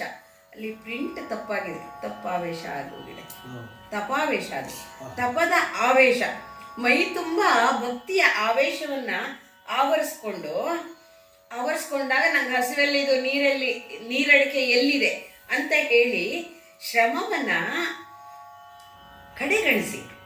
ಶ್ರಮ ಆಗಿದೆ, ಆಗಲೇ 20 ದಿನ ಮೇಲಾಗಿದೆ. ಅವನು ಬರ್ತಾ 22 ದಿನ ಹೊಟ್ಟೆ ಏನೂ ಇಲ್ಲದೆ ಇದ್ದಾನೆ. ಅದನ್ನ ವಿಕಾರವನ್ನ ಗಣನೆಗೆ ತರದೆ ಧೀರನಂತೆ ಮುನ್ನಡೆದ. ಆಗೋದಾಗ್ಲಿ ಹೋಗೋದು ಹೋಗ್ಲಿ, ಯಾಕೆಂದ್ರೆ ಪಶುಪತಿ ಯತೀಶ್ವರನೊಂದಿಗೆ ವಾದ ಮಾಡಿರ್ತಾನಲ್ಲ, ಏನಾಗಲ್ಲ ಈ ಕೆಡ ಶರೀರ ಬಿದ್ದು ಹೋದ್ರೆ ಹೋಗ್ಲಿ ಅಂತ. ಬೀಳೋಗಳಿಗೆ ಹೇಗಿರುತ್ತೆ ಅಂತ ಶಿವ ತೋರಿಸ್ಬೇಕಾಗಿದೆ. ಶರೀರ ಪ್ರಾಣಾಕ್ರಮಣ ಸಮಯದಲ್ಲಿ ಯಾವ ವಿಕಾರವನ್ನ ತಾಳ್ಬಹುದು ಅಷ್ಟನ್ನು ತೋರಿಸ್ಬೇಕು ಶಿವ. ಈಗ ಅಂತಹ ಪರೀಕ್ಷೆಗೆ ಈಡು ಮಾಡುವಂಥ ಪದ್ಯಗಳನ್ನ ಭೀವತ್ಸ ಪದ್ಯಗಳು, ಅದನ್ನ ಭೀವತ್ಸ ರಸವನ್ನು ಇಟ್ಟು ರಾಘವಾಂಕರು ಬರೆದಿದ್ದಾರೆ ನೋಡಿ. ವಿಷಗಳಂ ಮುನಿತನವನು ಈಡಾಡಿ ನೆರವಿಯಂ ಬಿಸುಟು ಮಾಯಾವೇಷದಿಂ ಹಿಂದೆ ಹಿಂದೆ ಸಂಧಿಸಿ ಬಿಡದೆ ಬಂದು ತಣಿವಂ ಸತ್ವಮಂ ಸಾಹಸವನು ಬಿಡದೆ ಆಕರ್ಷಿಸಿ ಹಸಿವಂ ಪಿಪಾಸೆಯಂ ಶ್ರಮವಂ ಬಳಲ್ಕೆಯುಂ ಒಪ್ಪಸದ ನಿಸ್ಸತ್ವಮಂ ತನುವಿನೊಳು ನೆರೆತೀವೆ ನಸುನಗುತೆ ಬರೆ ನಿಷ್ಠೆ ಬಿಡಿದು ನಡೆದಂ ಧೀರನು ಆದಯ್ಯನಾದಯ್ಯನು ನಿಷ್ಠೆ ಬಿಡಿದು ನಡೆದಂ. ಈಗ ಶಿವ ಏನ್ ಮಾಡ್ತಿದ್ದಾನೆ ಅಂದ್ರೆ, ಇಷ್ಟು ವಿಷಯ ಆದ್ಮೇಲೆ ಮುನಿತನವನ್ನ ಮುನಿವೇಷವನ್ನ ಬಿಟ್ಟ. ಶಂಗಳ ವಿಷಯ ಇಷ್ಟ ಆದಮೇಲೆ ಆದಮೇಲೆ ಮುನಿತನವನ್ನ ಬಿಟ್ಟು ಹಾಕ್ಬಿಟ್ಟು ಎಲ್ಲ ನೆರವಿಗೆ ಅಂತ ಬಂದಿದ್ರಲ್ಲ ಮುನಿ ನಿಖರಗಳನ್ನೆಲ್ಲ ಮಾಯ ಮಾಡಿ ಅವ್ರು ನಿಮ್ಮ ಸ್ಥಾನಕ್ಕೆ ಹೋಗ್ಬಿಡ್ರಪ್ಪ ಅಂತ ಕಳಿಸಿ ಮಾಯಾವೇಷದಿಂದ, ಅಂದರೆ ಅಜ್ಞಾತ ವೇಷದಿಂದ, ಕಾಣದಿರುವಂಥ ನಿರಾಕಾರತನದಿಂದ ಆದಯ್ಯನ ಹಿಂದೆ ಬಂದು ಅವನ ದಣಿವನ್ನ ಹೆಚ್ಚಿಸಿ ಸತ್ವವನ್ನು ಸಾಹಸವನ್ನು ಎರಡನ್ನು ಮಾನಸಿಕವಾಗಿ ಹೀರ್ತಾ ಇದ್ದಾನಂತೆ. ಅಂದರೆ ಅವನ ಮನಸ್ಸತ್ವವನ್ನು ಹೀರ್ತಾ ಇದ್ದಾನೆ ಶಿವ, ಆಕರ್ಷಿಸ್ತಾ ಇದ್ದಾನೆ ತನ್ನ ತೇಜಸ್ಸಿನಿಂದ. ಹಸಿವು ಅನ್ನೋದನ್ನ ಅಳತೆ ಇಲ್ಲದ ಹಸಿವನ್ನ ಹೊಟ್ಟೆಯಲ್ಲಿ ಕ್ಷುದ್ಬಾಧೆಯನ್ನು ಉಂಟು ಮಾಡ್ತಾ ಇದ್ದಾನೆ. ಪಿಪಾಸೆ ಅಂದರೆ ಅಳತೆ ಇಲ್ಲದ್ದು, ಎಷ್ಟು ಹಾಕಿದ್ರು ತುಂಬುವಂಥ ಪಿಪಾಸೆ, ಲಾಭ ಪಿಪಾಸೆ ಅಂತಾರೆ ನೋಡಿ. ಅಂದರೆ ಎಷ್ಟು ಲಾಭ ಬಂದರೂ ಸಾಲಲ್ಲ, ಹಾಗೆ ಎಷ್ಟು ತಿಂದರೂ ಸಾಲದೇ ಇರೋ ಹಸಿವನ್ನ ಉಂಟು ಮಾಡ್ತಾ ಇದ್ದಾನೆ. ಶ್ರಮವನ್ನ ಉಂಟು ಮಾಡ್ತಿದ್ದಾನೆ, ತಡೆಯಲಾಗದ ಶ್ರಮ. ಇದು ಅನುಭವಿಸಿದವರಿಗೆ ಮಾತ್ರ ಗೊತ್ತಿರುತ್ತೆ. ಯಪ್ಪ ಎಷ್ಟು ಕಷ್ಟಪಟ್ಟರೆ ಹತ್ತುಬಿಟ್ಟೆ, ಆದರೆ ದೇವರು ನೋಡಿ ಸಮಾಧಾನ ಆಗೋಯ್ತು ಅಂತೀವಲ್ಲ, ಕೇದಾರನಾಥಕ್ಕೆ ಹೋದವ್ರಿಗೆ ಇದು ಅನುಭವಕ್ಕೆ ಬಂದಿರುತ್ತೆ. ಎಷ್ಟು ಕಷ್ಟಪಟ್ಟು ಹೋಗಿ ಕುದುರೆಯಿಂದ ಇಳಿದ್ರು ಕೂಡ ತಟ್ಟಾಡ್ಕೊಂಡೇ ಹೋಗ್ಬೇಕಾಗತ್ತೆ ಅಂತ. ಈಗ ಒಂದು 25 ವರ್ಷದ ಹಿಂದೆ ಅಷ್ಟು ಕಷ್ಟ ಇತ್ತು ಅಲ್ಲಿ. ಆ ಶ್ರಮ ಬಳಲ್ಕೆ ಎಲ್ಲ ದೇವ್ರನ್ನ ನೋಡಿದ ತಕ್ಷಣ, ಸ್ವಾಮಿ ಸನ್ನಿಧಾನಕ್ಕೆ ಹೋದ ತಕ್ಷಣ ಎಲ್ಲವೂ ಶಾಂತವಾಗ್ಬಿಡತ್ತೆ, ಮತ್ತೆ ಹೊಸ ಹುಮ್ಮಸ್ಸು ಬರುತ್ತೆ. ಅಂತಹ ಶ್ರಮವನ್ನು ಉಂಟು ಮಾಡ್ತಾ ಇದ್ದಾನೆ ಸ್ವಾಮಿ. ಬಳಲ್ ಹೋಗೋ ಮಾಡ್ತಾ ಇದ್ದಾನೆ. ಶ್ವಾಸಕೋಶದ ಸತ್ವವನ್ನ ಎಳ್ಕೊತಾ ಇದ್ದಾನೆ. ಉಸಿರು ಧೀಮಂತವಾಗಿದ್ರೆ ತಾನೇ ಉಸಿರಾಡ್ಕೊಂಡು ಹೋಗ್ತೀನಿ ಪರವಾಗಿಲ್ಲ ಅನ್ನಕ್ಕೆ, ಮೇಲುಸಿರು ಬರ್ತಾ ಇದೆ, ಮೇಲುಬ್ಬಸ ಬರ್ತಾ ಇದೆಯಂತೆ. ತನುವಿನಲ್ಲಿ ಸತ್ವವನ್ನೆಲ್ಲ ಹೀರ್ತಾ ಇದ್ದಾನೆ, ಜೊಳ್ಳು ಮಾಡ್ತಾ ಇದ್ದಾನೆ, ಶಕ್ತಿಯನ್ನ ಹೀರಿ ನೆರೆತೀವಿ, ತನುವಿನೊಳು ನೆರೆತೀವಿ, ತನುವಿನಿಂದ ಬೇರೆ ತಂದು ನಸು ನಗುತ್ತಾ ಅವನಿರ್ತಾನೆ ಶಿವ. ನಿಷ್ಠೆ ಬಿಡಿದು ಆದರೂ ಇವನು ಮುಖದಲ್ಲಿ ಬರಲಾರದ ಬರು ನಕ್ಕೊಂಡು ಚೂರು ನಕ್ಕೊಂಡು ಶಿವ ಶಿವ ಅಂದ್ಕೊಂಡು ನಡೀತಾ ಇದ್ದಾನೆ ಧೀರ. ಅದು ನೋಡಿ ಶಿವನಿಗೆ ಮೆಚ್ಚುಗೆ ಆಗತ್ತಂತೆ. ಮುಂದೆ ನೋಡಿ ಏನೇನು ಅವನ ಶರೀರದಲ್ಲಿ ಆಗುವಂಥ ವಿಕಾರಗಳನ್ನು ಹೇಳ್ತಾ ಹೋಗ್ತಾನೆ. ಸತ್ವ ಆಕರ್ಷಣೆ ಮಾಡಿದ್ಮೇಲೆ ಏನೇನಾಗತ್ತೆ ಇಲ್ಲಿ ಅಂತ. ಗಳಗಳನೆ ನಡೆವಾಗ ಬೀಸುದು ಬೀಸುದೋಳಿಂ ರಕ್ತವಿಡಿದು ಬೆರಳುಗಳು ಬಾತು ಬಿಡಿದು ಒಡೆಬುತಂ ಜ್ವಾಲೆ ಬಳಸಿದು ಉದರಾಗ್ನಿಯಂ ಕಾದು ಬಪ್ಪುದು ಉದರಾಗ್ನಿಯಂ ಕಾದು ಬಪ್ಪ ಉಸುರೊಳು ಎದೆಯಾರಿ ರಸವರತು ಬಾಯ ಒಳಗೆ ಹುಣ್ಣಾದೊಡಂ ಬಿಸಿಯ ಹುಡಿಯಿಂದೆ ಹಪ್ಪಳಿಸಿ ಪದ ತಳದೆ ರಕ್ತಂ ದಾರಿಯೊಳು ಬೆಳೆದ ಚಳೆಯ ಗುಡುವಂತೆ ನೆರೆ ಸುರಿದೊಡಂ ಬಗೆಯದು ಆದಯ್ಯನು ದಾರಿಗಳು ಬೆಳೆದ ಚಳೆಯ ಗುಡುವಂತೆ ನೆರೆ ಸುರಿದೊಡಂ ಬಗೆಯದ ಆದಯ್ಯನೈ ತರುತ್ತಿದ್ದುದು. ಆದಯ್ಯ ಬರ್ತಾ ಇದ್ರೆ ಅವನ ಶರೀರ ಆ ಶಿವ ಆಕರ್ಷಣೆ ಮಾಡಿದಂಥ ಸತ್ವ ಕುಂದಿದಂಥ ಶರೀರದಲ್ಲಿ ಏನೇನಾಗ್ತಿದೆ ನೋಡಿ.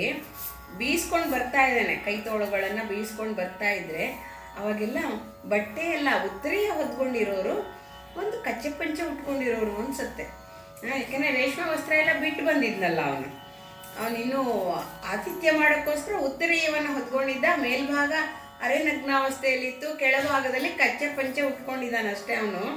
ಆ ಕೈಗಳಿಂದ ನಡೆಯುವಾಗ ಬೀಸ್ತಾ ಇರೋ ಕೈ ತೋಳುಗಳಿಂದ ರಕ್ತ ಒಸರುತ್ತಾ ಇದೆಯಂತೆ, ಬಿರಿದು. ಅಂದರೆ ಅಷ್ಟು ಬಿಸಿಲು, ಬಿರಿದು ಮೈಯೆಲ್ಲ ಬಿರಿದು ರಕ್ತ ಒಸರು ಬಿಟ್ಟು ಈ ಬೆರಳುಗಳೆಲ್ಲ ವಾತ ಪ್ರಕೋಪದಿಂದ ಊದ್ಕೊಂಡ್ಬಿಟ್ಟಿದೆಯಂತೆ. ಬಾತ್ಕೊಂಡಿದೆ ಅಂದರೆ ಊತ ಬಂದ್ಬಿಟ್ಟಿದೆ ಅವನಿಗೆ. ವಾತು ಮಿಡಿ ಮಿಡಿ ಅಂತ ನರಗಳೆಲ್ಲ ಮಿಡಿತಾ ಇದೆ. ಊತ ಬಂದಾಗ ಹೇಗೆ ಮಿಡಿಯುತ್ತದು ಒಬ್ಬೋ, ತುಂಬ ಕಷ್ಟ. ಜ್ವಾಲೆ ಉದರಾಗ್ನಿಯ ಜ್ವಾಲೆ ಅವನನ್ನ ಸುಟ್ಟು ಹಾಕ್ತಾ ಇದೆ. ಅಂದ್ರೆ ತಡೆಯಲಾಗದ ಹಸಿವು, ನೆನ್ನೆವರೆಗೂ ಇರಲಿಲ್ಲ ಅದು, ಈಗ ಶಿವನಿಂದ ಬಂದಲ್ಪಟ್ಟಿರೋದು. ಉದರಾಗ್ನಿ ಹೇಗೆ ಕಾಯ್ತಾ ಇದೆ ಅಂದ್ರೆ ತಡೆಯಕ್ಕಾಗ್ತಾ ಇಲ್ಲ ಆ ಜ್ವಾಲೆಯನ್ನ. ಕಾದು ಬಪ್ಪುವ ಉಸಿರೊಳು ಎದೆಯಾರಿ ರಸವರಿತು. ಉಸಿರೇನು ಸುಮ್ಮನೆ ಬಿಟ್ಟಿದ್ಯಾ? ಶ್ವಾಸಕೋಶವೆಲ್ಲ ಬಿಸಿ, ಹೊರಗಿಂದ ಬಿಸಿ ಒಳಗಿಂದ ಬಿಸಿ, ಹೀಗೆ ಬಿಸಿ ಉಸಿರೇ ಹೊರಗೆ ಬರ್ತಾ ಇದೆ.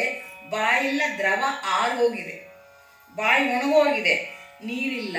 ಅಂತ ಬಾಯಲ್ಲಿ ಏನಾಗತ್ತೆ? ಬಾಯಿ ಒಳಗು ಹೊರಗು ಹುಣ್ಣಾಗ್ಬಿಟ್ಟಿದೆ. ಹುಣ್ಣಿನ ಊತ ಬೇರೆ. ಒಂದು ಬಾಯಿ ಹುಣ್ಣಾದರೆ ಎಷ್ಟು ಕಷ್ಟಪಡ್ತೀವಿ ನಾವು, ಎಷ್ಟು ನೋವು ಇರುತ್ತೆ ಅದು.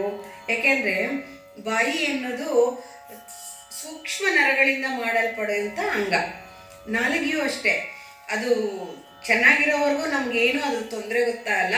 ಒಂದೇ ಒಂದು ಸಣ್ಣ ಉಷ್ಣದ ಗುಳ್ಳೆ ಆದರೆ ಗೊತ್ತಾಗತ್ತೆ ಅದ್ರ ಸಂಗತಿ ನಮಗೆ. ಅಷ್ಟು ಕಷ್ಟಕರವನ್ನು ಕೊಡುತ್ತೆ. ಯಾಕೆಂದರೆ ಸೂಕ್ಷ್ಮ ನರಗಳು ನಡು ನೆತ್ತಿಗೆ ಆ ನೋವನ್ನು ಕಳಿಸುತ್ತೆ. ಆ ಥರ ಹುಣ್ಣುಗಳು ಪಾಪ ಅವನಿಗೆ. ಒಳಗೆ ಹೊರಗೆ ಅಂಗುಳು, ನಾಲಿಗೆ ಎಡೆ ಬಿಡದೆ ಎಲ್ಲ ಆವರಿಸ್ಕೊಂಡಿದೆ. ಹೊರಗೆ ನೋಡಿದ್ರೆ ಭೂಮಿಯಿಂದ ಬಿಸಿ ಹುಡಿ ಏಳ್ತಾ ಇದೆ. ಭೂಭಾಗದ ಪಂಚಭೂತಗಳಲ್ಲಿರೋ ಭೂಮಿಯ ತೊಂದರೆ ಹೀಗೆ ಬರ್ತಾ ಇದೆ. ಹುಡಿ ಅಪ್ಪಳಿಸ್ತಿದೆ, ಅವನ ಮೈನೆಲ್ಲ ಬಿರಿಸ್ತಾ ಇದೆ. ಬಿಸಿ ಮಣ್ಣು ಹಾರಿ ಹಾರಿ ಹಾರಿ ಬಿರಿದು ಎಲ್ಲ ಕಡೆ ರಕ್ತ. ಪದತಳ ಏನಾಗಿದೆ, ಆ ಬಿಸಿಯಲ್ಲಿ ಹೆಜ್ಜೆ ಇಡ್ತಾ ಹೊಪ್ಪಳಕ್ಕೆ ಎದ್ದು ಬಿಟ್ಟಿದೆ. ಹೇಗೆ ಸಂಡಿಗೆಗಳು ಏಳುತ್ತಲ್ಲ ಹಾಗೆ ಹೆಪ್ಪಳಕ್ಕೆ ಚರ್ಮದ ಪದರಗಳು ಎದ್ದು ಹೊಪ್ಪಳಕ್ಕೆ ಎದ್ದು ಬಿಟ್ಟಿದೆ. ಅದರಿಂದ ರಕ್ತ ಒಸರಿ ದಾರಿಯಲ್ಲಿ ಒಸರ್ತಾ ಇದೆ. ವ್ರಣಗಳಾಗಿದೆಯಂತೆ, ಹುಣ್ಣುಗಳಾಗ್ಬಿಟ್ಟಿದೆಯಂತೆ. ತುಂಬ ನಡೆದವ್ರನ್ನ ನೋಡಿದ್ದೀನಿ. ಕನ್ಯಾಕುಮಾರಿಯಿಂದ ಒಬ್ಬರು ಸನ್ಯಾಸಿ ಬಂದಿದ್ದರು. ಅವರ ಕಾಲುಗಳು ಈ ಥರನೇ ಆಗಿತ್ತು. ಅವ್ರಿಗೆ ನಾನು ತಣ್ಣೀರಲ್ಲಿ ಡೆಟಾಲ್ ನೀರು ಹಾಕಿ ಆ ಕಾಲುಗಳನ್ನ ಪಾದಗಳನ್ನು ಇಟ್ಟಿದ್ದೆ ಶೈತ್ಯೋಪಚಾರ ಮಾಡೋಕ್ಕೋಸ್ಕರ. ನಮ್ಮಲ್ಲಿ ಅವಾಗ 2 ದಿನ ಇದ್ರು. ಅವರು ಕಾಲ್ನಡಿಗೆಯಿಂದ ಬಂದಿದ್ರು, ಕನ್ಯಾಕುಮಾರಿಯಿಂದ ಬಂಗಾರಪೇಟೆ. ನಮ್ಮೂರಲ್ಲೂ ಬಿಸಿಲು ಅಂತಿಂತದಲ್ಲ, ಪಾಪ ಅವ್ರ ಕಾಲೆಲ್ಲ ಹಾಗಾಗಿತ್ತು. 2 ದಿನ ನಮ್ಮಲ್ಲಿ ಭಿಕ್ಷೆ ಸ್ವೀಕರಿಸಿ ಹೋಗಿದ್ರು. ಆ ವರ್ಣಗಳು ನನಗೆ ನೋಡ್ತಿದ್ದಾಗ ಅವ್ರದೇ ಜ್ಞಾಪಕ ಬಂತು. ಆಗಲೇ ಇದಾಗೊಂದು 25 ವರ್ಷ ಆಗಿದೆ. ಅವಾಗ ಮಾಡಿ ಅದೇನೈತೆ, ಆ ಹೆಜ್ಜೆ ಇಟ್ಟ ಕಡೆ ಆ ಹೆಜ್ಜೆಯ ಫುಟ್ ಪ್ರಿಂಟ್ಸು ಮೂಡ್ತಿತ್ತಂತೆ, ಚಳೆಯ ಬಿಡುವಂತೆ. ಅಂದರೆ ಅದು ಶಾಶ್ವತವಾಗಿರುತ್ತೆ ಭೂಮಿಲಿ. ಹೇಗೆ ಗೋಪಿಕಾ ಸ್ತ್ರೀಯರ ಭಕ್ತಿ ಬೃಂದಾವನದ ನಾಡಿನ ಮಣ್ಣುಗಳಲ್ಲಿ ಹರಡಿ ಹೋಗಿದೆಯೋ ಕೃಷ್ಣ ಪ್ರೇಮ ಅನ್ನೋದು, ಹಾಗೆ ಆದಯ್ಯನ ಶಿವಭಕ್ತಿ ಅನ್ನೋದು ಭೂಮಿಯಲ್ಲಿ ಲೀನವಾಗ್ತಾ ಇದೆಯೇನೋ, ಹರಡ್ತಾ ಇದೆಯೇನೋ ಅನ್ನೋದೇ ಹರಡ್ಕೊಂಡಿದೆ. ಅದು ಸುರಿತಾ ಇದೆ ಪಾಪ ರಕ್ತ. ಆದ್ರೂ ಏನು ಜಗದೀರ ಬರ್ತಾನೇ ಇದ್ದಾನೆ. ಮುಂದಿನ ಪದ್ಯ ನೋಡಿ.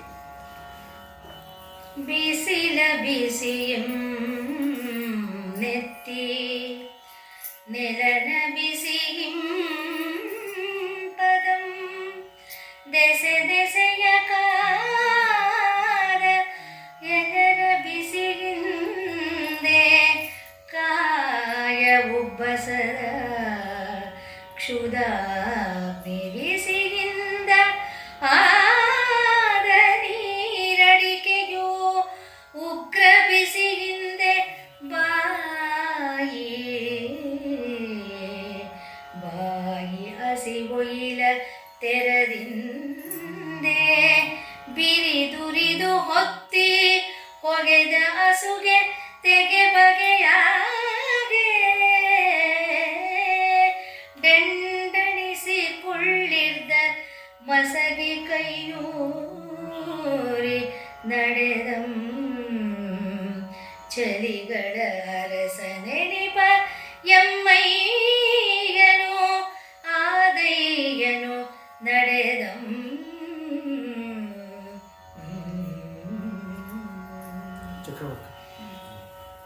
ಇದರಲ್ಲಿ ಇನ್ನೂ ಮುಂದುವರೆದು ಇಷ್ಟೊಂದಾದ್ಮೇಲೆ ಹೆಜ್ಜೆ ಇಡಕ್ಕೆ ಆಗದಂಗೆ ಆಗೋಗ್ಬಿಡುತ್ತೆ ಪಾಪ.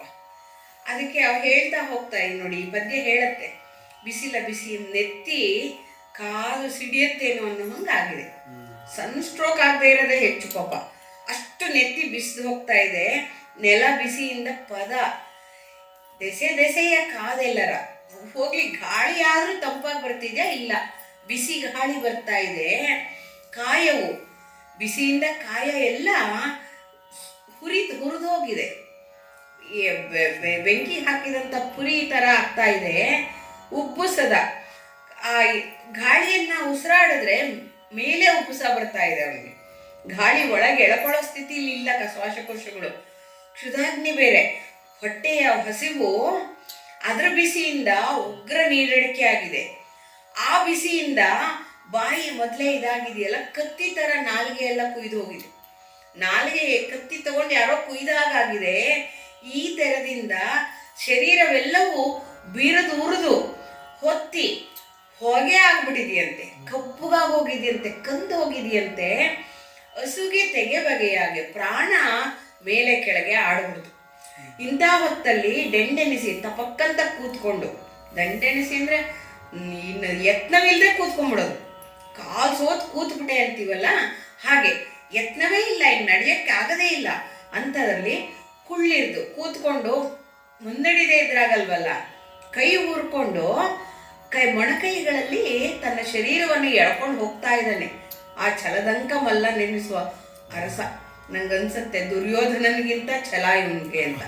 ಯಾಕೆಂದ್ರೆ ಅವನು ಬರೀ ಯುದ್ಧರಂಗದಲ್ಲಿ ಛಲ ಅಷ್ಟೇ.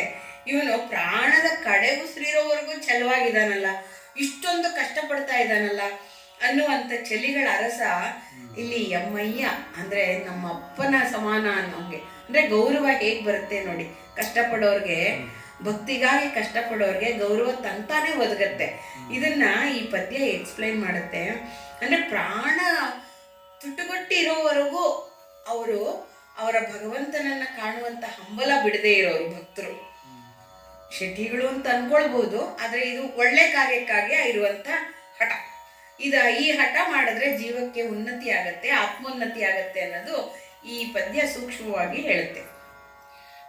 ಈ ಸಂದು ಸಂಕಟದ ಮೇಲೆ ಮತ್ತೆ ಹೊಗಳ್ವೆನು, ಆ ಸಮಯ ಬೇಸಗೆಯ ಬಿಸಿಲು ಉಗ್ರ ಕಠಿಣದ ಒಂದು ಆಸುರಂಬುನ್ನಾದುದಿಲ್ಲ, ಕಂಡವರಿಲ್ಲ ಕೇಳ್ದು ಬಲ್ಲವರು ಇಲ್ಲ. ಓ ಸರಿಸದೆ ಒಳಗಿದ್ದ ಜಲಚರ ಜಯಕ್ಕೆ ವರಾಸಿಗಿಟ್ಟ ಹೆಸರಂದಾದುದು. ಓ ಸರಿಸದೆ ಒಳಗಿದ್ದ ಜಲಚರ ಜಯಕ್ಕೆ ವಾರಾಶಿಗಿಟ್ಟ ಹೆಸರೆಂದವಾದುದಿದು. ಕಾಲದ ಅಭ್ಯಾಸವೆಂದು ಓ ಸರಿಸದ ಆದಿಮಯ್ಯನ ಮನವ ನೋಡಲು ಒದಗಿಸಿದ ಅಭವರು. ಇಷ್ಟೊಂದು ಸಂಕಟದ ಮಧ್ಯೆ ಬಿಸಿಲೇನು ಕಡಿಮೆ ಆಯ್ತೇನೋ? ಖಂಡಿತ ಇಲ್ಲ. ಸಮಯ ಇದನ್ನಲ್ಲ, ಕಾಲ ಮಹಾಕಾಲನು ಬೇಸಿಗೆಯನ್ನ ತನ್ನ ಉಗ್ರತೆಯಿಂದ ಇನ್ನೂ ಉಗ್ರ ಮಾಡಿದಾನಂತೆ.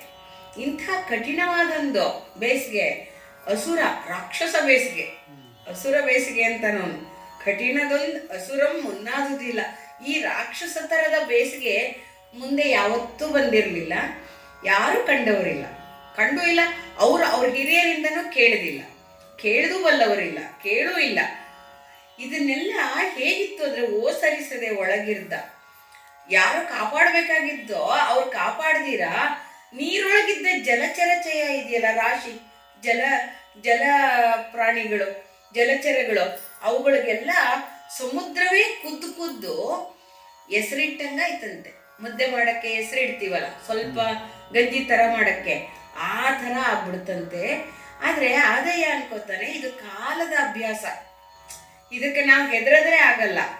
ಸರಿಸದೆ ಅಂದರೆ ಅಲಕ್ಷ್ಯ ಮಾಡಿಕೊಂಡು ಸರಿಸದೆ ಆದಿಮಯ್ಯನ ಹೀಗೆ ಮಾಡ್ತಾನೋ ಹೇಗೆ ಮಾಡ್ತಾನೋ, ಇದು ಕಾಲ ಅನ್ಕೊಂಡು ಅಯ್ಯೋ ನನ್ನ ಕೈಲಿ ಆಗಲ್ಲ ಅನ್ಕೋತಾನೋ, ಇದು ಕಾಲದ ಮಹಿಮೆ ಅನ್ಕೊಂಡು ಮುಂದಿರ್ತಾನೋ ನೋಡೋಣ.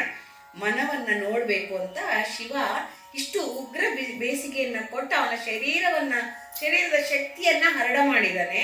ಸಪ್ತ ಧಾತುಗಳ ಶಕ್ತಿಯನ್ನ ಕುಂದಿಸಿದಾನೆ. ಮನುಷ್ಯ ಮಾತ್ರರು ತಡ್ಕೊಳಕ್ಕಾಗದೇ ಇರುವಂಥದನ್ನ ಆದಯ್ಯನ ಪರೀಕ್ಷೆಗೆ ಒಳಪಡಿಸ್ತಾ ಇದ್ದಾನೆ. ಇದರಲ್ಲಿ ಏನಾಗತ್ತೆ ಅಂದ್ರೆ, ಹೇಗಿದೆ ಇದು ಅಂತ ಹೇಳಿದ್ರೆ, ಕಬ್ಬಿಣ ಕರಗುವಷ್ಟು ಬಿಸಿಲು ಏರ್ಬಿಡ್ತಂತೆ. ಸಂದು ಕಾಸಲು ಕರಗಿ ಕಬ್ಬನಂ ಕಾಹೇರು ಒಂದದಿ, ರವಿ ತನ್ನ ಕಿರಣ ಕಿಚ್ಚಿ ನಿಮ್ ಕಾಸೆ ಬೆಂದು ಹೋಯ್ತಂತೆ. ಎಲ್ಲ ಕತ್ತಲೇ ಕಾದು ಹೋಯ್ತು, ಕರಗಿ ಕೆಂಪಾಗ್ಬಿಡ್ತಂತೆ. ಅಂದ್ರೆ ಕಬ್ಬಿಣದ ಏನೇನು ಅಂಶಗಳಿತ್ತೋ ಅದೆಲ್ಲ ಕೆಂಪಾಗೋಯ್ತು. ತಕ್ಕಲ್ಲದೊಡೆ ಬಡ ಬಿಸಿಲಿನೊಂದು ನೆಲ ನುರಿದು ಜಲ ಬರತು ಹೊರ ಕರುಕೆದ್ದು ಮರಗಳೆಲ್ಲ ಕರ್ಕಾಗೋದು ಬಂತೆ. ಅಂದ್ರೆ ಅಷ್ಟೊಂದು ಉಗ್ರ ಬಿಸಿಲು. ಅವು ಎಲೆ ಉದುರಿಸ್ಕೊಂಡಿವೆ ತಾವು ಬದುಕೋಕ್ಕೋಸ್ಕರ. ಎಲೆಗಳಿಗೆ ಜೀವದಾನ ಮಾಡೋ ಶಕ್ತಿ ಇಲ್ಲ ಅವಕ್ಕೆ. ಮತ್ತೆ ಚೇತರಿಸ್ಕೊಳ್ಳೋಣಂತ ಎಲೆಗಳನ್ನೆಲ್ಲ ಉದುರಿಸಿವೆ, ಅವುಗಳೇ ಕಪ್ಪಾಗ್ಬಿಡ್ತಾ ಇದೆ. ಏನಾರು ಒಂದು ಕಿಡಿ ಹತ್ಕೊಂಡ್ರೆ ಕಾಳ್ಗಿಚ್ಚಾಗ್ಬಿಡೋದು, ಆ ಥರ ಕರಿ ಆಗ್ಬಿಟ್ಟಿದೆ ಪಾಪ ಮರಗಳೆಲ್ಲ. ಬೆಟ್ಟಗಳು ಕಲ್ಲೆಲ್ಲ ಸಿಡಿತಾ ಇದೆ, ಪಟ ಪಟ ಪಟ ಅಂತ ಹೇಳಿ ಅರಳುತ್ತರ. ಮೃಗವೃಂದ ಪ್ರಾಣ ಹೋಗೋ ಹಾಗೆ ಎಲ್ಲೆಲ್ಲೋ ಮರೆಗಳಲ್ಲಿ ಸಾಯೋ ಹಾಗೆ ಬಿದ್ದುಬಿಟ್ಟಿವೆ. ಅವಕ್ಕೆ ಹುಲ್ಲಿಲ್ಲ, ನೀರಿಲ್ಲ, ಪಾಪ ಹಂಗಾಗೋಗಿದೆ. ಇಂಥ ಉಗ್ರವಾದ ಬಿಸಿಲಿತ್ತು. ಆ ಅಡವಿಗಳಲ್ಲಿ ಹಾವುಗಳು ಮೇಲ್ ಬಂದ್ಬಿಟ್ಟಿವೆ ಭೂಮಿಯಿಂದ. ಯಾಕೆಂದ್ರೆ ಭೂಮಿ ಒಳಗೆ ಇರ್ಲಾರದ ತಾಪ. ಹುತ್ತದೊಳಗಿನ ಸರ್ಪದ ಬೇಗೆಯನ್ನ ನೆತ್ತಿಯ ಮೇಲಿರೋ ಶಿವ ತಾಬಲ್ಲನು ಅಂತ ಹೇಳುತ್ತೆ ನಮ್ಮ ಜನಪದರ ಒಂದು ಸಾಹಿತ್ಯ. ಹಾಗೆ ಅವಕ್ಕೆ ಒಳಗಿರಕ್ಕಾಗ್ತಿಲ್ಲ, ಮೇಲೆ ಬಂದಿವೆ. ಹೆಡೆಮಣಿಗಳಲ್ಲೂ ಕೆಂಡ. ಅವಕ್ಕೆ ಹೆಡೆಮಣಿಗಳು ನಾಗ ಮಣಿ ಅಂತ ಹೇಳ್ತಾರಲ್ಲ, ಅದೆಲ್ಲ ಮಿತ್ ಅಂತ ಈಗ ನಾವು ಅನ್ಕೊಂಡಿದೀವಿ. ಬಟ್ ಆ ಕಾಲದಲ್ಲಿ ಇದನ್ನ ನಂಬುತ್ತಿದ್ರು. ಹೆಡೆಮಣಿಗಳು ಕೂಡ ಅದನ್ನ ಮೀರಿ ಆ ಕೆಂಡವೇ ಮುಸುಳು ಹೋಗುವಷ್ಟು ದಳ್ಳುರಿ ಆಗ್ಬಿಟ್ಟಿದೆ. ಕಡುಗಾಸಿ, ಅಯ್ಯೋ ಇದು ಆ ಬ್ರಹ್ಮ ಮಾಡಿರೋದು ಅಂತ ಹೇಳಿ ಸಕಲ ಜೀವರಾಶಿಗಳು ಸುಟ್ಟು ಹೋಗ್ತಾ ಇವೆಯಲ್ಲ, ಇದು ಆ ಬ್ರಹ್ಮನ ತಪ್ಪಿದು, ಪಾಪಿ ಬ್ರಹ್ಮ ಅನ್ನೋ ಮಾತು ಬರುತ್ತೆ. ತಪ್ಪು. ಚರಾಚರ ಮೊದಲುಗೊಂಡು ಸರ್ವ ಜೀವರಗಳನ್ನ ಸುಡಕ್ಕೋಸ್ಕರನೇ ಇದು ಮಾಡಿದ್ದಾರೆ. ಹಿಂದೆ ಬಂಗಾಳದಲ್ಲಿ ಒಂದ್ಸಲಿ 1922ನಲ್ಲಿ ಇಂಥ ಭೀಕರ ಬರಗಾಲ ಇತ್ತು. ಆನಂದ ಮಠ ಕಾದಂಬರಿಯಲ್ಲಿ ಇದ್ರ ವರ್ಣನೆ ಬರುತ್ತೆ ಇಂಥದ್ದು. ಎಲ್ಲ ಜೀವಿಗಳು ಸತ್ತು ಹೋಗ್ಬಿಡ್ತಿದ್ವಂತಲ್ಲಿ. ಬೀದಿಲಿ ಹೆಣಗಳು ಬಿದ್ದಿದ್ವಂತೆ ಕಲ್ಕತ್ತಾದಲ್ಲಿ. ಆಗ ನಿವೇದಿತ ಬರೋದು, ಹೇಗೆ ಕಾಪಾಡ್ತಾರೆ, ಹೀಗೆ ಸುಡಲಕ್ಕೋಸ್ಕರ ಬಂದಿದ್ದಾನೆ, ಇದು ಬ್ರಹ್ಮ ಮಾಡಿರೋದು.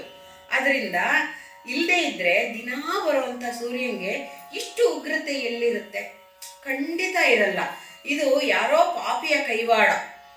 ಬ್ರಹ್ಮ ಈ ಜೀವರಾಶಿಗಳನ್ನೆಲ್ಲ ಸುಟ್ಟು ಬಿಡಬೇಕು ಅಂತ ಸಂಚು ಮಾಡಿಬಿಟ್ಟಿದ್ದಾನೆ ಅನ್ನೋ ಮಾತನ್ನ ಈ ಪದ್ಯ ಹೇಳುತ್ತೆ. ನೆಲೆ ಹೊತ್ತಿ ಹೊಗೆದ ಕಾವಲಿಗೆ ಸಿಲೆ ಬೆಂದು ಕಾದೊಲೆಯ ಗುಂಡಿಂಗೆ ಕಿರುವರಡುಕ್ಕಿ ಕಿಡುಗಳಿಗೆ ಸಲೆ ಮಳಲು ಹುರಿದ ಮಳಲಿಂಗಡೆಯ ಹುಡಿಯೊಡ್ಡುದು ಆವಿಗೆಯ ಹೊಸದೂಮಕೆ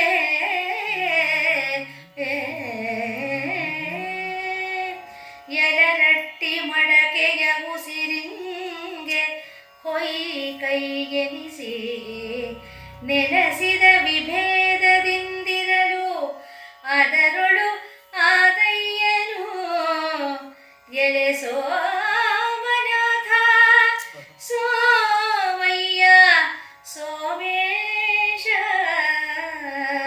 ಸೊಟ್ಟಡ ಶರಣು ಸೋಮನಾಥ ಸೋಮಯ್ಯ ಸೋಮೇಶ ಸೊಟ್ಟಣ ಶರಣು ಶರಣೆನುತ ನಡೆದನು.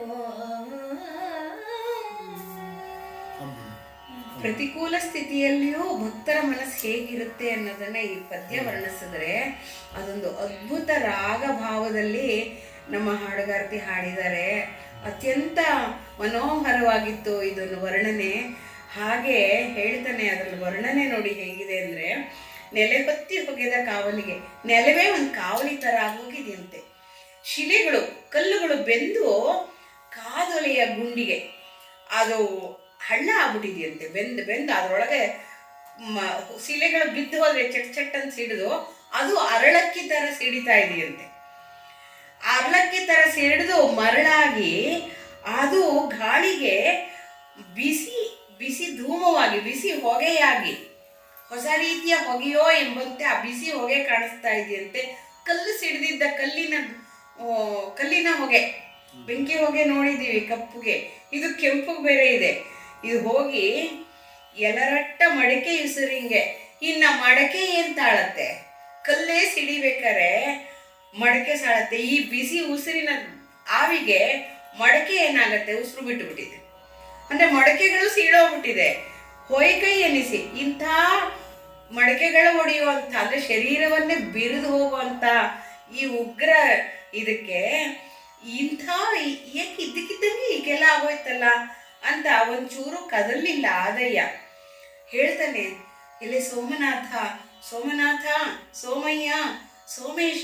ಸೊಡ್ಡಳ ಅಂದ್ರೆ ವಿಕಾರ ರಹಿತ, ಆಕಾರ ವಿಕಾರ ರಹಿತ.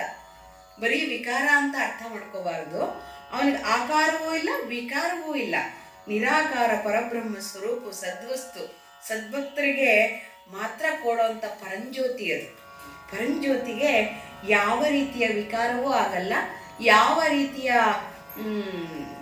ಸೌಂದರ್ಯವೂ ಇಲ್ಲ. ಅದು ಬರೀ ಸೌಂದರ್ಯ. ಸತ್ಯಂ ಶಿವಂ ಸುಂದರಂ ಅನ್ನೋ ಹಾಗೆ ಬರೀ ಸೌಂದರ್ಯ. ಇದು ಭಕ್ತರು ಮಾತ್ರ ಕಾಣುವಂಥದ್ದು. ಇಲ್ಲದೇ ಇದ್ರೆ ಅವನೇನು ಶಿವ ಮಸಣ ಕಾಯೋನು ಅಂತಾರಲ್ಲ, ಅದೆಲ್ಲ ವಿಕಾರತ್ವ, ಮನದ ವಿಕಾರತ್ವ. ನಡೆದು ಕೈಗಳು ಸುಲಿದು ಮೊಣಕಾಲ್ಗಳೇರುವಟ್ಟಂ ತೊಡೆದು ತೆವಳಿ ಪಚ್ಚಳ ಒಳಗುದೋರಿ ಕೆಂಗಲಿಸಿ ನಡೆಯುಡುಗಿ ಚಲಿಸಲು ಉಪಾಯಂಗಾಳದೆ ಉರೆಡಗೆಯನು ಹೇರಿದೊಡಲ ಉರಿಡಗೆಯನು ಹೇರಿದೊಡಲ ಅತಿ ನೆಳೆಸುತ್ತಿರೆ ಕೆಳದೊಡಯಿ ಐದಾರು ಮಾರ ಅಡವಿಯೊಳು ಹಬ್ಬಿದ ಒಂದಾಲ ಮುಂದೋರಿ ಕಂಡು ಎಂತಕ್ಕೆ ತೆವಳಿ ಬಂದು ಅದರ ನೆಳಲಂ ಸಾದನು ಆದಯ್ಯನು ಅದರ ನೆಳಲಂ ಸಾದನು. ಕೈ ಊರ್ಕೊಂಡು ತೆವಳ್ತಾ ಇದ್ದಾನೆ. ನಮ್ಮ ಸೈನಿಕರು ತೆವಳ್ತಾರೆ ನೋಡಿ, ಹಾಗೆ ತೆವಳ್ತಾ ಇದ್ದಾನೆ. ಕಾಲು ಚರ್ಮ ಕಿತ್ತು ಹೋದ್ರೆ ಕೈ ಚರ್ಮ ಕೀಳಲ್ವೇ? ಕೈ ಚರ್ಮನೂ ಸುಲ್ದು ಹೋಗಿ ಮೊಣಕಾಲಿಂದ ತೆವಳ್ತಾ ಇದ್ದಾನೆ ಕಷ್ಟಪಟ್ಕೊಂಡು. ಒಳಗಿನ ಮೇಲ್ ಚರ್ಮ ಎಲ್ಲ ಸುಲಿದು ಹೊದಕೆ ಹರಿದು ಹೋಗಿ ಒಳಗಿನ ಕೆಂಪು ಮಾಂಸಖಂಡಗಳು ಕಾಣ್ತಾ ಇದೆ. ಅದು ಎಂಥ ನೋವು ಇರುತ್ತೆ! ಓಹೋ, ಅಷ್ಟು ನೋವು, ಅಷ್ಟು ವಿಕಾರ ಅದು. ಅಂದರೆ ಶರೀರದ ವಿಕಾರಗಳಿಗೆ ಸುಂದರವಾದ ಚರ್ಮದ ಹೊದಿಕೆಯನ್ನು ಮಾಡಿ ಬೊಂಬೆ ಮಾಡಿಟ್ಟಿದ್ದಾಳೆ ಮಹಾಮಾಯೆ. ಅದು ಬೊಂಬೆದು ಒಂದು ಚೂರು ಹರಿದು ಹೋದರೆ ಎಷ್ಟು ವಿಕಾರವಾಗುತ್ತೆ ನೋಡಿ, ಎಷ್ಟು ನೋವಿರುತ್ತೆ ನೋಡಿ. ಪ್ರಾಣ ಒಂದೊಂದು ಹೆಜ್ಜೆ ಮುಂದೆ ತೆವಳಿದಾಗಲೂ ಜೀವ ಮೇಲೆ ಕೆಳಗೆ ಆಡ್ತಾ ಇದೆ ಪಾಪ ಅವನಿಗೆ. ಕೆಂಪು ಮಾಂಸಖಂಡಗಳಿಂದ ರಕ್ತವಸರ್ತಾ ಇದೆ. ಮುಂದೆ ನಡೆಯಕ್ಕೆ ಉಪಾಯನೇ ಕಾಣಿಸ್ತಾ ಇಲ್ಲ. ಹೇಗೆ ಈ ಶರೀರವನ್ನು ಮುಂತಳ್ಳೋದು? ಎದ್ದು ನಡೆಯಕ್ಕಾಗಲ್ಲ, ಸತ್ವ ಇಲ್ಲ, ಕಾಲೆಲ್ಲ ಒಪ್ಪಳಕ್ಕೆ ಎದ್ದಿದೆ. ಹೀಗೆ ತೆವಳ್ಕೊಂಡು ಬಂದರೆ ತೊಡೆ ಆದಿಯಾಗಿ ಮೊಣಕೈ ಆದಿಯಾಗಿ ಕಾಲಾದಿಯಾಗಿ ಹೊಟ್ಟೆ ಆದಿಯಾಗಿ ಎಲ್ಲವೂ ಚರ್ಮ ಸುಲ್ದು ಮಾಂಸಖಂಡಗಳು ಹೊರಬೀಳ್ತಾ ಇದೆ. ಹೂರ್ಣ ಬಿದ್ದ ಹಾಗೆ, ಒಳಗಿನ ಹೂರ್ಣ ಕಡುಬಿನಲ್ಲಿ ಹೂರ್ಣ ಬಿಚ್ಕೊಂಡ್ಬಿಡುತ್ತಲ್ಲ ಹಾಗೆ ಆಗ್ಬಿಡ್ತಾ ಇದೆ ಪಾಪ ಅವನಿಗೆ. ಆ ಪ್ರಾಣ ಏನಾಗ್ತಿದೆ ಅಂದರೆ ಇನ್ನು ಉಪಾಯನೇ ಇಲ್ಲ ನನಗೆ, ಸ್ವಾಮಿ ನೀನೇ ಗತಿ, ನೀನು ಬಿಟ್ಟರೆ ಇನ್ಯಾರೂ ಇಲ್ಲ ಅಂತ ಇದ್ದಾಗ ಒಂದು 5-6 ಮಾರು ದೂರದಲ್ಲಿ ಒಂದು ಆಲದ ಮರ ಇದೆ, ನೆರಳಿದೆ. ಆಲದ ಮರ ಅತ್ಯಾಶ್ಚರ್ಯಕರವಾಗಿ ಹಸಿರಿದೆ, ನೆರಳಿದೆ. ಅಲ್ಲಿಗೆ ತೆವಳ್ಕೊಂಡು ಬಂದು ಅದ್ರ ಬುಡದಲ್ಲಿ ಉರುಳ್ತಾನೆ. ಶಿವಪಾದದ ಮೇಲೆ ಬಿದ್ದಾಗೆ ಆಗತ್ತೇನೋಪ್ಪ ಆ ಮರ. ಶಿವ ಹೇಗೆ ಆಸರೆ ಕೊಡ್ತಾನೋ, ಇನ್ನೇನು ದಾರಿ ಇಲ್ಲ ಶಿವ, ನೀನೇನಾರು ಮಾಡಪ್ಪ ಅಂದಾಗ ಕೈ ಹಿಡಿದು ಎತ್ತುತ್ತಾನಲ್ಲ ಸ್ವಾಮಿ, ಆ ರೀತಿ ಬಂದು ಆಲದ ಮರಕ್ಕೆ ಬಿದ್ದುಬಿಡಿದಾನೆ. ಆಲದ ಮರದ ಬುಡದಲ್ಲಿ. ಇವೆರಡು ಮುಂದಿನ ಹೇಳ್ಬಿಡಿ. ಇದು ಹೇಳ ಇದಿಲ್ಲ. ಆ ಮರವು ನಲ್ಕೊಂಡು ನಾನು ಯಾರನ್ನ ಆಶ್ರಯ ಪಡಿಸ್ಲಿ?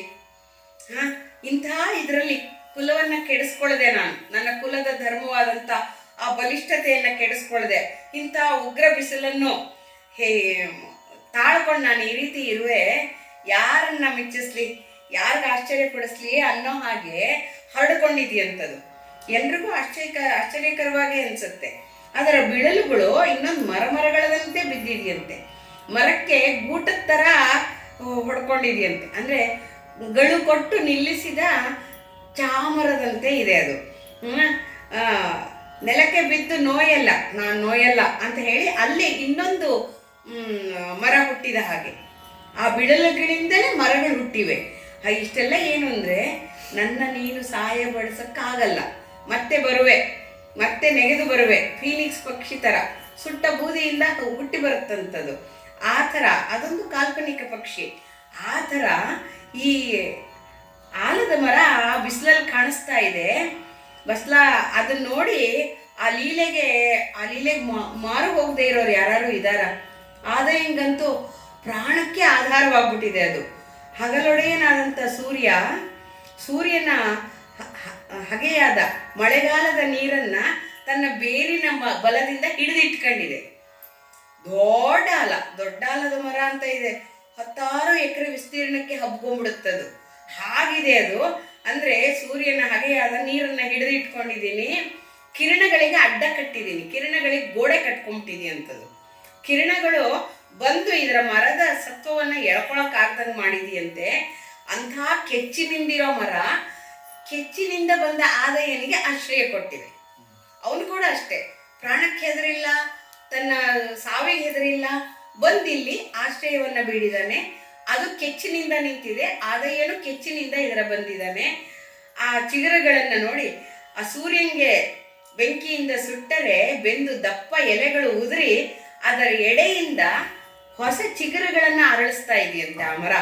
ಇಂತಹ ಸೂರ್ಯನ ಸವಾಲೆಸೆಯೋ ಆ ಮರ, ದೊಡ್ಡದ ಆಲದ ಮರ ನಿಂತುಬಿಟ್ಟಿತ್ತು. ಅದ್ರ ಕೆಳಗೆ ನಮ್ಮ ಆದಯ್ಯ ವಿಶ್ರಾಂತಿ ತಗೊಳ್ಳಕ್ಕೆ ಬಿದ್ದು ಬಿಟ್ಟಿದ್ದಾನೆ. ಬಂದು ಮುಂದೆ ಆ ಮರನ ನೆಳಲುರಿಯ ನೆಳಲ ತೆರನಾಗೆ, ಆ ಮರನ ನೆಳಲ ಉರಿಯ ನೆಳಲ ತೆರನಾಗೆ ನಿಷ್ಕಾಮಿಯನಿಪ ಆದಯ್ಯನು ಇನ್ನೀ ಈ ಶರೀರದ ವ್ಯಾಮೋಹವೇಕೆಂದು ನಿರ್ವೇಗದಿಂದ ಸುಯಿದು ಹೊಲಿಗೆರೆಯೊಡು ಎನ್ನ ಕಾಮಿನಿಯ ತಂದೆಗೆ ಇತ್ತ ಅವಧಿಯೇನಾಯ್ತೆನುತ್ತ ಮಹಿಮನೆನಿಸಲು 28 ದಿನವಾಯಿತು. ಸೋಮನಾಥಂ ಸಿಕ್ಕನು ಇನ್ನೆಂದೂ ಸಿಕ್ಕನು ಎಂದು ನಿಶ್ಚಯಿಸಿ ಬಳಿಕ ಹಮ್ಮದ ಹೋದನು.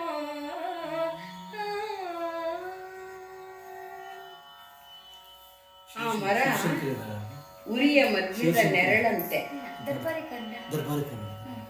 ಆ ಮರನ ನೆರಳು ಹೇಗಿತ್ತಂತೆ ಅಂದರೆ ಉರಿಯ ಮಧ್ಯದ ಕೊಡಿಯೋ ಎನ್ನುವಂತೆ ಇತ್ತು. ಅದರಲ್ಲಿ ನಿಷ್ಕಾಮಿಯಾದಂಥ ವಾದಯ್ಯ. ಅವನಿಗೇನು ನಿಷ್ಕಾಮ ಅಂದರೆ ಏನು ಬೇಡಿಕೆ ಇಲ್ಲದಂಥ ಕಾರ್ಯಗಳು. ಭಕ್ತರಿಗೆ ಬೇಡಿಕೆ ಏನಿರಲ್ಲ, ಭಗವಂತ ಒಬ್ಬ ಸಾಕು. ಮನೇಲಿರ್ಲಿ ಹೊರಗಿರ್ಲಿ ಅವ್ರು ಹೋಗೋದು ಭಗವಂತನ ಆಲಯಕ್ಕೆ, ಮಾತಾಡೋದು ಭಗವಂತನಿಗೆ. ಇದು ನಿಷ್ಕಾಮ ಕರ್ಮ ಅಂತ ಅನ್ನಿಸ್ಕೊಳತ್ತೆ. ಕೈಂಕರ್ಯ ಅಂದ್ರೆ ಭಗವಂತನನ್ನ ಈಶ್ವರಾರ್ಪಣ ಬುದ್ಧಿಯಿಂದ ಪ್ರತಿಯೊಂದು ಕೆಲಸವನ್ನು ಮಾಡೋದು. ಅಂದ್ರೆ ನಾನು ಮಾಡೋದು ಶಿವ ಮೆಚ್ಚೋ ಹಾಗಿರ್ಬೇಕು ಅನ್ನುವಂಥ ತತ್ವ ಇರುತ್ತೆ ಅವ್ರಿಗೆ. ಅದಕ್ಕೆ ನಿಷ್ಕಾಮ ಅಂತ ಹೇಳ್ತಾರೆ. ಮನೆಗಳನ್ನ ಗುಡಿಸಿ ಒರೆಸಿ ಮಾಡ್ಕೋತೀವಿ, ಗುಡಿಗಳನ್ನ ಒರೆಸ್ತೀವಲ್ಲ, ಗುಡಿಗಳಿಗೆ ರಂಗೋಲಿ ಇಡ್ತೀವಲ್ಲ, ಇದೆಲ್ಲ ನಿಷ್ಕಾಮ ಕರ್ಮಗಳು, ಕೈಂಕರ್ಯ ಅನ್ನಿಸ್ಕೊಳತ್ತೆ. ಅಂದ್ರೆ ಶಿವನಿಗೆ ನಮ್ಮಿಚ್ಛೆಯಿಂದ ಮಾಡುವಂಥ ಕೈಂಕರ್ಯಗಳು. ಆದಯ್ಯನ್ಗೆ ಸೋಮೇಶನನ್ನ ತಂದು ದೇವಾಲಯದಲ್ಲಿ ನಿಲ್ಲಿಸಿ ಅವನಿಗೇನೂ ಆಗ್ಬೇಕಾಗಿಲ್ಲ, ಅವನ ದೈವ ಅಷ್ಟೇ. ಅವನಿಗೆ ಕಾಮ್ಯ ಭಕ್ತಿ ಏನಿಲ್ಲ, ನಿನ್ನ ತಂದು ನಿಲ್ಲಿಸ್ತೀನಿ, ನಮ್ಮೊಂದು ಅರಮನೆ ಕೊಡು, ಆ ಥರ ವ್ಯಾಪಾರ ಬುದ್ಧಿ ಏನಿರಲಿಲ್ಲ. ಅದನ್ನು ಅವನನ್ನು ನಿಷ್ಕಾಮಿ ಅಂತ ಹೇಳ್ತಾರೆ ರಾಘವಾಂಕರು. ಅಂತ ಆದಯ್ಯ ಇನ್ನು ಈ ಶರೀರದ ವ್ಯಾಮೋಹ ಹೇಗೆ ಹೀಗೆ ವಿಕಾರ ಆಗೋಗಿದೆ. ನಾನು ಎಷ್ಟು ಸುಂದರವಾಗಿದ್ದಂಥ ಶರೀರ ಷಡ್ ವಿಕಾರಕ್ಕೆ ಹೋಗ್ಬಿಡೋಂಗಾಗಿದೆ. ಪ್ರಾಣ ಮೇಲೆ ಕೆಳಗೆ ಆಡ್ತಿದೆಯಲ್ಲ. ಈಗ ನೆರಳಿಗೆ ಬಂದು ಒಂಚೂರು ಆಲೋಚನೆ ಮಾಡೋಕ್ಕೆ ತೋಚ್ತಾ ಇದೆ. ಇನ್ನು ವ್ಯಾಮೋಹ ಪಟ್ಕೋಬಾರ್ದು ಇದ್ರ ಮೇಲೆ. ಒಂದಿಷ್ಟು ಶಕ್ತಿಹೀನವಾಗಿರೋ ಈ ಶರೀರವನ್ನು ಇಟ್ಕೊಂಡು ಏನು ಮಾಡಲಿ, ಇದರಲ್ಲಿ ನಾನು ಹೇಗೆ ಇರಕ್ಕೆ ಸಾಧ್ಯ, ಮುರಿದು ಗುಡಿಸಲಿನಲ್ಲಿ ಯಾರು ವಾಸ ಮಾಡೋಕ್ಕೆ ಸಾಧ್ಯ, ಹಾಗಾಗೋಗಿದೆಯಲ್ಲ ಅಂತ ಹೇಳಿ ನಿಧಾನವಾಗಿ ಉಸಿರು ಬಿಟ್ಟು ಹುಲಿಗೆರೆಯೊಳಗೆ ನನ್ನ ಪದ್ಮಾವತಿ ಇದ್ದಾಳಲ್ಲ, ನನ್ನ ಕಾಮಿನಿ, ನನ್ನ ಪ್ರೀತಿ ಪಾತ್ರವಾದಂಥ ಸತಿ ಶಿವಾರಾಧನೆ ಮಾಡ್ತಾ ಇದ್ದಾಳಲ್ಲ, ಅವಳ ತಂದೆಗೆ ನಾ ಕೊಟ್ಟಿದ್ದ ಅವಧಿಗೆ ಏನಾಯ್ತು ಅಂತ ಲೆಕ್ಕ ಹಾಕ್ತಾ ಇದ್ದಾನೆ. ನಿಧಾನಕ್ಕೆ ಎಣಿಸ್ದ. ಯಾಕೆಂದ್ರೆ ಆಲೋಚನೆಯಲ್ಲಿ ಒಂಚೂರು ಕ್ಲಾರಿಟಿ ಬಂದಿದೆ, ಕ್ಲಿಯರ್ ಆಗಿದೆ. ಸ್ವಲ್ಪ ನೆರಳಿಗೆ ಬಂದು ತಣದಿದೆ, ಅವನ ಜೀವ ತಣದಿದೆ. 28 ದಿನ ಆಯ್ತು ಅಂತ ಗೊತ್ತಾಯ್ತು. ಸೋಮನಾಥ ಇನ್ನು ಸಿಕ್ಕಲ್ಲ ನನ್ನ ಕೈಗೆ, ಅವನನ್ನು ಹಿಡಿದು ತರ್ತೀನಿ ಅನ್ನೋದು ಸುಳ್ಳಾಗ್ಬಿಟ್ಟಿದೆ ಅಂತ ಹೇಳಿ ಅಹಂಕಾರ ರಾಹಿತ್ಯವನ್ನು ಪಡ್ಕೊಂಡ. ಅತ್ಯಂತಿಕ ಸ್ಥಿತಿ ಇದು. ಅಹಂಕಾರ ರಾಹಿತ್ಯವೇ ಮುಖ್ಯ ಭಕ್ತರಿಗೆ. ಅಹಂಕಾರ ಪಟ್ಕೊಂಡ್ರೆ ಭಕ್ತಿಗೆ ಅರ್ಥವೇ ಇಲ್ಲ. ಅಲ್ಲಿಯವರೆಗೂ ಭಕ್ತಿಯಲ್ಲಿ ಆವೇಶ ಇತ್ತು, ನಾ ತರ್ತೀನಿ ಅನ್ನೋ ಅಹಂಕಾರ ಇತ್ತು. ಸೋಮನಾಥ ಯಾಕೆ ಕೇಳಲ್ಲ, ನಾ ಬಾ ಅಂದ್ರೆ ಬರ್ಬೇಕು ಅನ್ನೋ ಅಹಂಕಾರ ಇತ್ತಲ್ಲ, ಅಹಂಕಾರ ರಾಹಿತ್ಯದ ತುಟ್ಟು ತುದಿಗೆ ಬಂದ. ತುಟ್ಟು ತುದಿಗೆ ಬಂದಂತ ಆದಯ್ಯ ಏನ್ ಮಾಡ್ತಾನೆ ನೋಡಿ. ತನ್ನಿಂದೆ ತಾನೆ ಮತ್ತೆ ಎಚ್ಚೆತ್ತು ಕರಚರಣದಿಂ ನಡೆದೊಡೆ ತೆವಳಿ ಪಚ್ಚಿಡಂ ಸುಲಿದು ಒಳಗೆ ಬೆನ್ನದಿಟ್ಟಿಲುದೋರುವಂತೆ ಬಾದಡವಾದ ಹುಣ್ಗೆ ಹೆಡ್ಡೈಸದೆ ಎದ್ದು ಇನ್ನು ಕಿರಿದು ದಾರಿಯಂ ನಡೆವೆನೆಂದು ಮನಮನ್ನರಿಗೆ ಇನ್ನು ಕಿರಿದು ದಾರಿಯಂ ನಡೆವೆನೆಂದು ಮನಮನ್ನರಿಗೆ ಬಲಿದು ಎರಡಡಿಗೆ ನಡೆದು ಕೆಡೆ ಮೇಲಿನ್ನೇನು ಗತಿ ಇನ್ನೇನು ಗತಿ ಎಂದು ಹೊರಳ್ದು ಉರುಳ್ದು ಹೋಗುತ್ತಲಿದ್ದನೊಂದು ಆದಯ್ಯನು.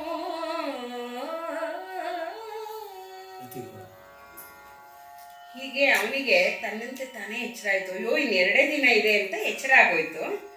ಅಂದ್ರೆ ಇನ್ನು ನಾನು ರೆಸ್ಟ್ ತಗೊಳ್ಳೋ, ವಿಶ್ರಾಂತಿ ತಗೊಳ್ಳೋ ಅಂತಹ ಸಮಯ ಇಲ್ಲ ಅಂತ ಹೇಳಿ ಏನ್ ಮಾಡ್ತಾನೆ, ಸುಲ್ದು ಹೋಗಿರೋ ಕರಚರಣಗಳಿಂದ ನಡೆಯಕ್ಕಾಗ್ತಾ ಇಲ್ವಲ್ಲ ಅಂತ ತೆವಳ್ಕೊಂಡು ಪ್ರಯತ್ನ ಪಡ್ತಾನೆ. ಅದೆಲ್ಲ ಸಿಪ್ಪೆ ಎಲ್ಲ ಸುಲ್ದಿರೋವಂಥದ್ದು ಆಗದೇ ಇಲ್ಲ. ಬೆನ್ನೆಲುಬು ತೋರುವಂತೆ ಬೆನ್ನೆಲುಬೆಲ್ಲ ಕಾಣಿಸ್ತಿದೆಯಂತೆ, ಉರುಳಿ ಆ ಬಿಸಿಲಿಗೆ ಅದೆಲ್ಲ ಬಿಟ್ಕೊಂಡ್ಬಿಟ್ಟು ಸ್ಪೈನಲ್ ಕಾರ್ಡ್ ಕಾಣ್ತಾ ಇದೆ. ಹುಣ್ಣಿಗೆ ಕೇರ್ ಮಾಡದೆ ಎದ್ರೆ, ಹಡ್ಡೈಸಿ ಎದ್ರೆ, ಹೆಂಗಾರು ಮಾಡಿ ಎದ್ದು ನಿಂತ್ಕೊಂಡ್ಬಿಟ್ಟ. ಕಷ್ಟಪಟ್ಟು ನಿಂತ್ಕೊಂಡ್ಬಿಟ್ಟು ಇನ್ನು ಯಾವ್ದಾದ್ರು ಸಣ್ಣ ದಾರಿ ಹಿಡ್ಕೊಂಡು ನಡೀತೀನಿ ಅಂತ ಮನಸ್ಸು ಹೇಳ್ತು ಯಾವ್ದಾದ್ರು ಒಂದು ಒಳದಾರಿಲಿ ಹೊಟ್ಟೋಗೋ. ಬಲಿದು ಮುಂದೆ ಹೋಗಿ 2 ಅಡಿ ನಡೆದ್ರೆ ಬಿದ್ದು ಹೋಗ್ಬಿಟ್ಟ ಪಾಪ. ಬಿದ್ದು ಹೋಗ್ಬಿಟ್ಟು ಇನ್ನೇನು ಗತಿ ಅಂತ ಹೇಳಿ ಉರುಳ್ಕೊಂಡು ಹೋಗಕ್ಕೆ ಪ್ರಯತ್ನ ಪಡ್ತಾ ಇದ್ದಾನೆ ಆದಯ್ಯ. ಆಗೇನಾಯ್ತು ನೋಡಿ.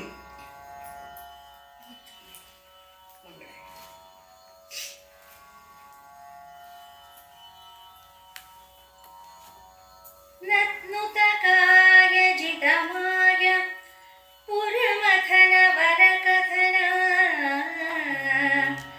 ಧೃತ ಸೋಮಗತ ಕಾಮ ಚಿರಲಿಂಗ ವರಸಂಗ ಶ್ರುತಿ ದೂರಮತಿ ಸಾರ ಗಿರಿಜೇಶ ಸ್ಮರನಾಶ ದುರಿತಹರ ಕರುಣಾಕರ ಪ್ರತಿರಹಿತ ಗತಿ ನಿಹಿತ ಶರಣ ಜಯ ಭರಣ ಜಯ ವಿತತ ಗಣ ಚತುರಗಣ ಸುರರಾಜವರ ತೇಜ ಸಿತಿಗಳನೆ ಅತಿ ಬಳದೆ ಶರಣಾಗೋ ಶರಣಾಗು ಗುರುಮೂರ್ತಿ ಪುರಿಗೆರೆಯ ಸೋಮೇಶ್ವರ.